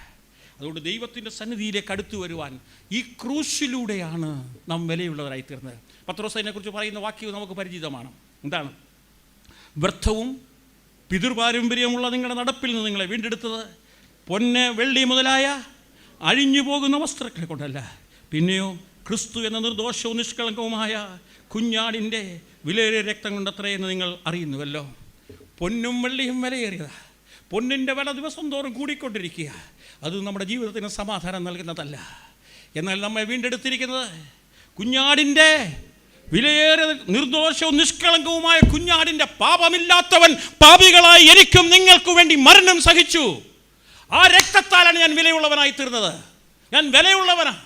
ദൈവത്തിൻ്റെ പേര് ചൊല്ലി വിളിക്കുവാൻ തക്കവണ്ണം, അറിയത്തക്കവണ്ണം ഞാനും നിങ്ങളും വിലയുള്ളവരാ. അതുകൊണ്ട് നമ്മൾ നിസ്സാരന്മാരല്ല കേട്ടോ. ക്രൂശിലേക്ക് നോക്കുമ്പോഴാണ് മനസ്സിലാകുന്നത്, എൻ്റെ കർത്താവ് എന്നെ വിലയുള്ളവനായി കണ്ടിരിക്കുന്നു. തൻ്റെ ഓമനപുത്രനെ നൽകുവാൻ തക്കവണ്ണം. കർത്താവ് പറയുന്നത്, തൻ്റെ ഏകജാതനായ പുത്രനിൽ വിശ്വസിക്കുന്ന ഏവനും നശിച്ചു പോകാതെ നിത്യജീവൻ പ്രാപിക്കേണ്ടതിന് ദൈവം അവനെ നൽകുവാൻ തക്കവണ്ണം ലോകത്തെ സ്നേഹിച്ചു. തൻ്റെ ഏകപുത്രനെ നമുക്ക് വേണ്ടി നൽകുവാൻ തക്കവണ്ണം നമ്മെ സ്നേഹിച്ചതായ കർത്താവ്. അതുകൊണ്ട് നമ്മുടെ ജീവിതം വിലപ്പെട്ടതാകട്ടോ. ഇതിനെ നഷ്ടപ്പെടുത്തി കളയരുത്, നശിപ്പിച്ച് കളയരുത്. പല ആളുകളും ജീവിതത്തെ നശിപ്പിക്കുക. ദൈവം വസിക്കുന്ന മന്ദിരങ്ങളാണ് നമ്മൾ. നമ്മുടെ ജീവിതത്തെ നശിപ്പിക്കരുത്. നമ്മുടെ കുഞ്ഞുങ്ങളോട് പറയണം, ഈ ജീവിതം ദൈവത്തിൻ്റെ വകയാണ്, ഇതിനെ നഷ്ടപ്പെടുത്തി കളയരുത് എന്ന് പറയുവാനായിട്ട് നമുക്ക് സാധിക്കേണ്ടതുണ്ട്. പാപത്തിൽ വീണുപോയി നമ്മെ വീണ്ടെടുക്കുവാൻ ഏദൻ പറുദീസയിൽ നിന്ന് പുറത്താക്കപ്പെട്ട മനുഷ്യൻ അവിടുന്ന് പുറത്തായപ്പോൾ നമ്മൾ ആരായി? വിലയില്ലാത്തവരായി തീർന്നു. എന്നാൽ നാം പറുദീസയിലേക്ക് പ്രവേശിക്കുമ്പോൾ നാം എന്തോളായിത്തീരും? വിലയുള്ളവരായിത്തീരും. കർത്താവുമായുള്ള ബന്ധത്തിൽ വരുമ്പോഴാണ് നമ്മൾ വിലയുള്ളവരായിത്തീരുന്നത്. അല്ലെങ്കിൽ നമ്മൾ ആരാ? കർത്താവിനെ സ്വീകരിക്കുമ്പോഴാണ്, കർത്താവിൻ്റെ വകയായി തീരുമ്പോഴാണ്. ഇന്നീ പകൽക്കാലം നിങ്ങൾ ഇത്രയും പേരോട് വന്ന് എന്നെ കേൾക്കുന്ന എന്നെ നിങ്ങൾക്ക് എന്ത് പരിചയം? ഞാൻ ആര്? ഒരു സാധാരണക്കാരൻ. പക്ഷേ യേശു കർത്താവിനെ കുറിച്ച് പ്രസംഗിക്കുന്നു എന്നുള്ളത് കൊണ്ടാണ് നിങ്ങൾ എന്നെ കേൾക്കുന്നത്. അതുകൊണ്ടാണ് ഞാൻ വിലയുള്ളവനായിത്തീരുന്നത്. ഇവിടെ വരുമ്പോൾ ഈ സ്റ്റേജ് വന്നിരിക്കാൻ എനിക്ക് അവകാശം കിട്ടിയത് എന്തുകൊണ്ടാണെന്ന് ചോദിച്ചാൽ, കർത്താവിൻ്റെ ക്രൂശാണ് എനിക്ക് അവരെ തന്നത്. കർത്താവിൻ്റെ ക്രൂശെ പ്രശംസിക്കുന്നത് കൊണ്ടാണ്. അതിലപ്പുറത്തൊന്നുമില്ല. ഇത് തിരിച്ചറിയുവാനായിട്ട് സാധിക്കണം. ലോകത്തിൻ്റെ മുമ്പാകെ നിന്ദ്യവും പരിഹാസ്യവുമായ ക്രൂശ്, ആ ക്രൂശിലേക്ക് നോക്കുമ്പോൾ നമുക്കൊരാത്മാഭിമാനം ഉണ്ടാവണം. ഇത് ചുമ്മാതെ കാണിക്കാൻ കൊണ്ട് നടക്കുന്നതായിട്ട് ഇങ്ങനെ കൊണ്ട് നടന്നാൽ മാത്രം പോരാ. കുരിശിൽ നോക്കുന്നതായുള്ള സമയത്ത് ഞാൻ എൻ്റെ കർത്താവിൻ്റെ വകയാണ്, ഞാൻ എൻ്റെ കർത്താവിൻ്റെ വകയായി തീർന്നിരിക്കുക, ഞാൻ വിലയുള്ളവനാണ് എന്നുള്ളതായ ബോധ്യം നമുക്കുണ്ടാവണം. പൗലോസ് അപ്പോസ്തലൻ പറയുന്നു, 1 കൊരിന്ത്യർ 1-ാമത്തെ വാക്യം, ക്രൂശിൻ്റെ വചനം നശിച്ചു പോകുന്നവർക്ക് ഭോഷത്വവും രക്ഷിക്കപ്പെടുന്ന നമുക്കോ ദൈവശക്തിയുമാണ്. നമുക്ക് ദൈവശക്തിയാണ്. ക്രൂശിൻ്റെ വചനം നമുക്ക് ശക്തി പകരുന്നതാണ്, നമ്മെ ബലമുള്ളവരാക്കി തീർക്കുന്നതാണ്. അതുകൊണ്ട് ആ ക്രൂശിൽ പ്രശംസിപ്പാനായിട്ട് നമുക്ക് സാധിക്കണം. ക്രൂശ്, അതിനെക്കുറിച്ച് നാം ഈ ദിവസങ്ങളിൽ ധ്യാനിക്കാനായിട്ട് പോവുകയാണ്. ദുഃഖവെള്ളിയാഴ്ച മുഴുവൻ നമ്മൾ അതിനെക്കുറിച്ച് പറയും. പക്ഷേ ഒരു ചടങ്ങായി അത് തീരരുത് പ്രിയപ്പെട്ടവരെ. ക്രൂശിൻ്റെ അർത്ഥം തിരിച്ചും രചിച്ചറിയാനായിട്ട് കഴിയണം. ക്രൂശ് എല്ലാവർക്കും രക്ഷ നൽകില്ല. നമുക്കറിയാം, യേശുവിനെ ക്രൂശിച്ചത് 2 കള്ളന്മാരുടെ നടുവിലാണ്. യേശുവിൻ്റെ ക്രൂശിൽ നിന്നും തുല്യ അകലത്തിൽ നിൽക്കുന്ന 2 ക്രൂശ്. ഒരുത്തൻ നിത്യനാശത്തിലേക്ക് പോയപ്പോൾ ഒരുത്തൻ നിത്യസന്തോഷത്തിലേക്ക് പ്രവേശിച്ചു. 2 പേർക്കും തുല്യമായ അവസരം കിട്ടി. പറുദീസയുടെ വാതിൽ അവരോട് തുറന്നു കൊടുക്കുകയാണ്. പരിശുദ്ധനാകുന്നു. നമുക്കവനോട് പറയാം, ഞങ്ങൾക്ക് വേണ്ടി ക്രൂശിക്കപ്പെട്ട മശിഹാ തമ്പുരാനെ, ഞങ്ങളോട് കരുണ ചെയ്യണമേ. എന്നെ കേൾക്കുന്ന ദൈവജനമേ, പൗലോസ് അപ്പോസ്തലൻ ദൈവത്തിൽ പ്രശംസിക്കുകയാണ്. എനിക്കോ നമ്മുടെ കർത്താവായ യേശു ക്രിസ്തുവിൻ്റെ ക്രൂശിലല്ലാതെ പ്രശംസിപ്പാൻ ഇടവരരുത്. ഇന്ന് പകൽക്കാലം ഞാൻ ചോദിക്കട്ടെ, നമ്മുടെ പ്രശംസ എവിടെയാണ്? നമ്മുടെ പണത്തിൽ, നമ്മുടെ സമ്പത്തിൽ, നമ്മുടെ മക്കളിൽ, നമ്മുടെ കുടുംബത്തിലാണോ നാം പ്രശംസിക്കുന്നത്? ഇതെല്ലാം മാഞ്ഞു പോകുന്നതാണ്. ജഡത്തിൽ ആശ്രയിക്കുന്നവന് ദൈവത്തിൽ പ്രശംസിക്കാൻ കഴിയുകയില്ല. എന്തുകൊണ്ടാണ് ഞാൻ ക്രൂശിൽ പ്രശംസിക്കുന്നത്? എൻ്റെ പാപത്തിൽ നിന്നും മോചനം എനിക്ക് നൽകി. എനിക്ക് വീണ്ടെടുപ്പുകാരനായി ഒരുത്തനുണ്ട്. അവൻ എനിക്ക് വേണ്ടി മരിച്ചതുകൊണ്ട് ഞാൻ ഇന്ന് രക്ഷയുടെ അനുഭവത്തിലേക്ക് വന്നിരിക്കുകയാണ്. നാശകരമായ കുഴിയിൽ നിന്നും, കുഴഞ്ഞ ചേറ്റിൽ നിന്നും എൻ്റെ കർത്താവ് ഈ ക്രൂശിലൂടെ എന്നെ രക്ഷിച്ചിരിക്കുക. അതുകൊണ്ട് ഞാൻ എൻ്റെ ക്രൂശിൽ പ്രശംസിക്കുന്നു. 2, എൻ്റെ കഷ്ടതയുടെ നടുവിൽ എനിക്ക് ആശ്രയിക്കാൻ കഴിയുന്നൊരു ക്രൂശുണ്ട്. എൻ്റെ ബലഹീനതയുടെ നടുവിൽ, എൻ്റെ രോഗത്തിൻ്റെ നടുവിൽ, എൻ്റെ ദുഃഖത്തിൻ്റെ സമയത്ത് എന്നെ ബലപ്പെടുത്തുന്നത് എൻ്റെ കർത്താവിൻ്റെ ക്രൂശാണ്. 3, ആ ക്രൂശ് എന്നെ വിലയുള്ളവനാക്കി തീർക്കുന്നു. ക്രിസ്തു എന്ന കുഞ്ഞാടിൻ്റെ നിർദോഷവും നിഷ്കളങ്കവുമായ രക്തത്താൽ വിലയ്ക്ക് വാങ്ങിയതുകൊണ്ട് ഞാൻ വിലയുള്ളവനാണ്. യേശു കർത്താവ് കാൽവറിയിൽ നമുക്ക് വേണ്ടി മരിച്ചു. ആ ക്രൂശിൻ്റെ ചുവട്ടിൽ നിന്നുകൊണ്ട് നമുക്ക് ദൈവത്തെ സ്തുതിക്കാം, മഹത്വപ്പെടുത്താം, ക്രൂശിൽ പ്രശംസിക്കാം. പ്രിയപ്പെട്ടവരെ, പാപത്തിൻ്റെ ബന്ധനത്തിൽ നിന്നും സാത്താൻ്റെ അടിമത്തത്തിൽ നിന്നും നമ്മെ രക്ഷിച്ചവനായ നസ്രയനായ യേശുവിൻ്റെ ക്രൂശ്, ആ ക്രൂശിൽ പ്രശംസിക്കാം. പൗലോസ് പറയുന്നത് പോലെ പറയാം, എനിക്കോ നമ്മുടെ കർത്താവായ യേശു ക്രിസ്തുവിൻ്റെ ക്രൂശിലല്ലാതെ പ്രശംസിപ്പാനിടവില്ല. ക്രൂശിൽ കിടക്കുന്ന യേശുവിനെ നമുക്കൊന്ന് കാണാനായിട്ട് സാധിക്കണം. സാധു കുഞ്ഞുദേശി ആ ക്രൂശിൽ കിടക്കുന്ന കർത്താവിനെ നോക്കിക്കൊണ്ട് പാടിയ പാട്ട് നമ്മൾ ദുഃഖ വെള്ളിയാഴ്ച പാടുന്ന പാട്ടാണ്. അതിനകത്ത്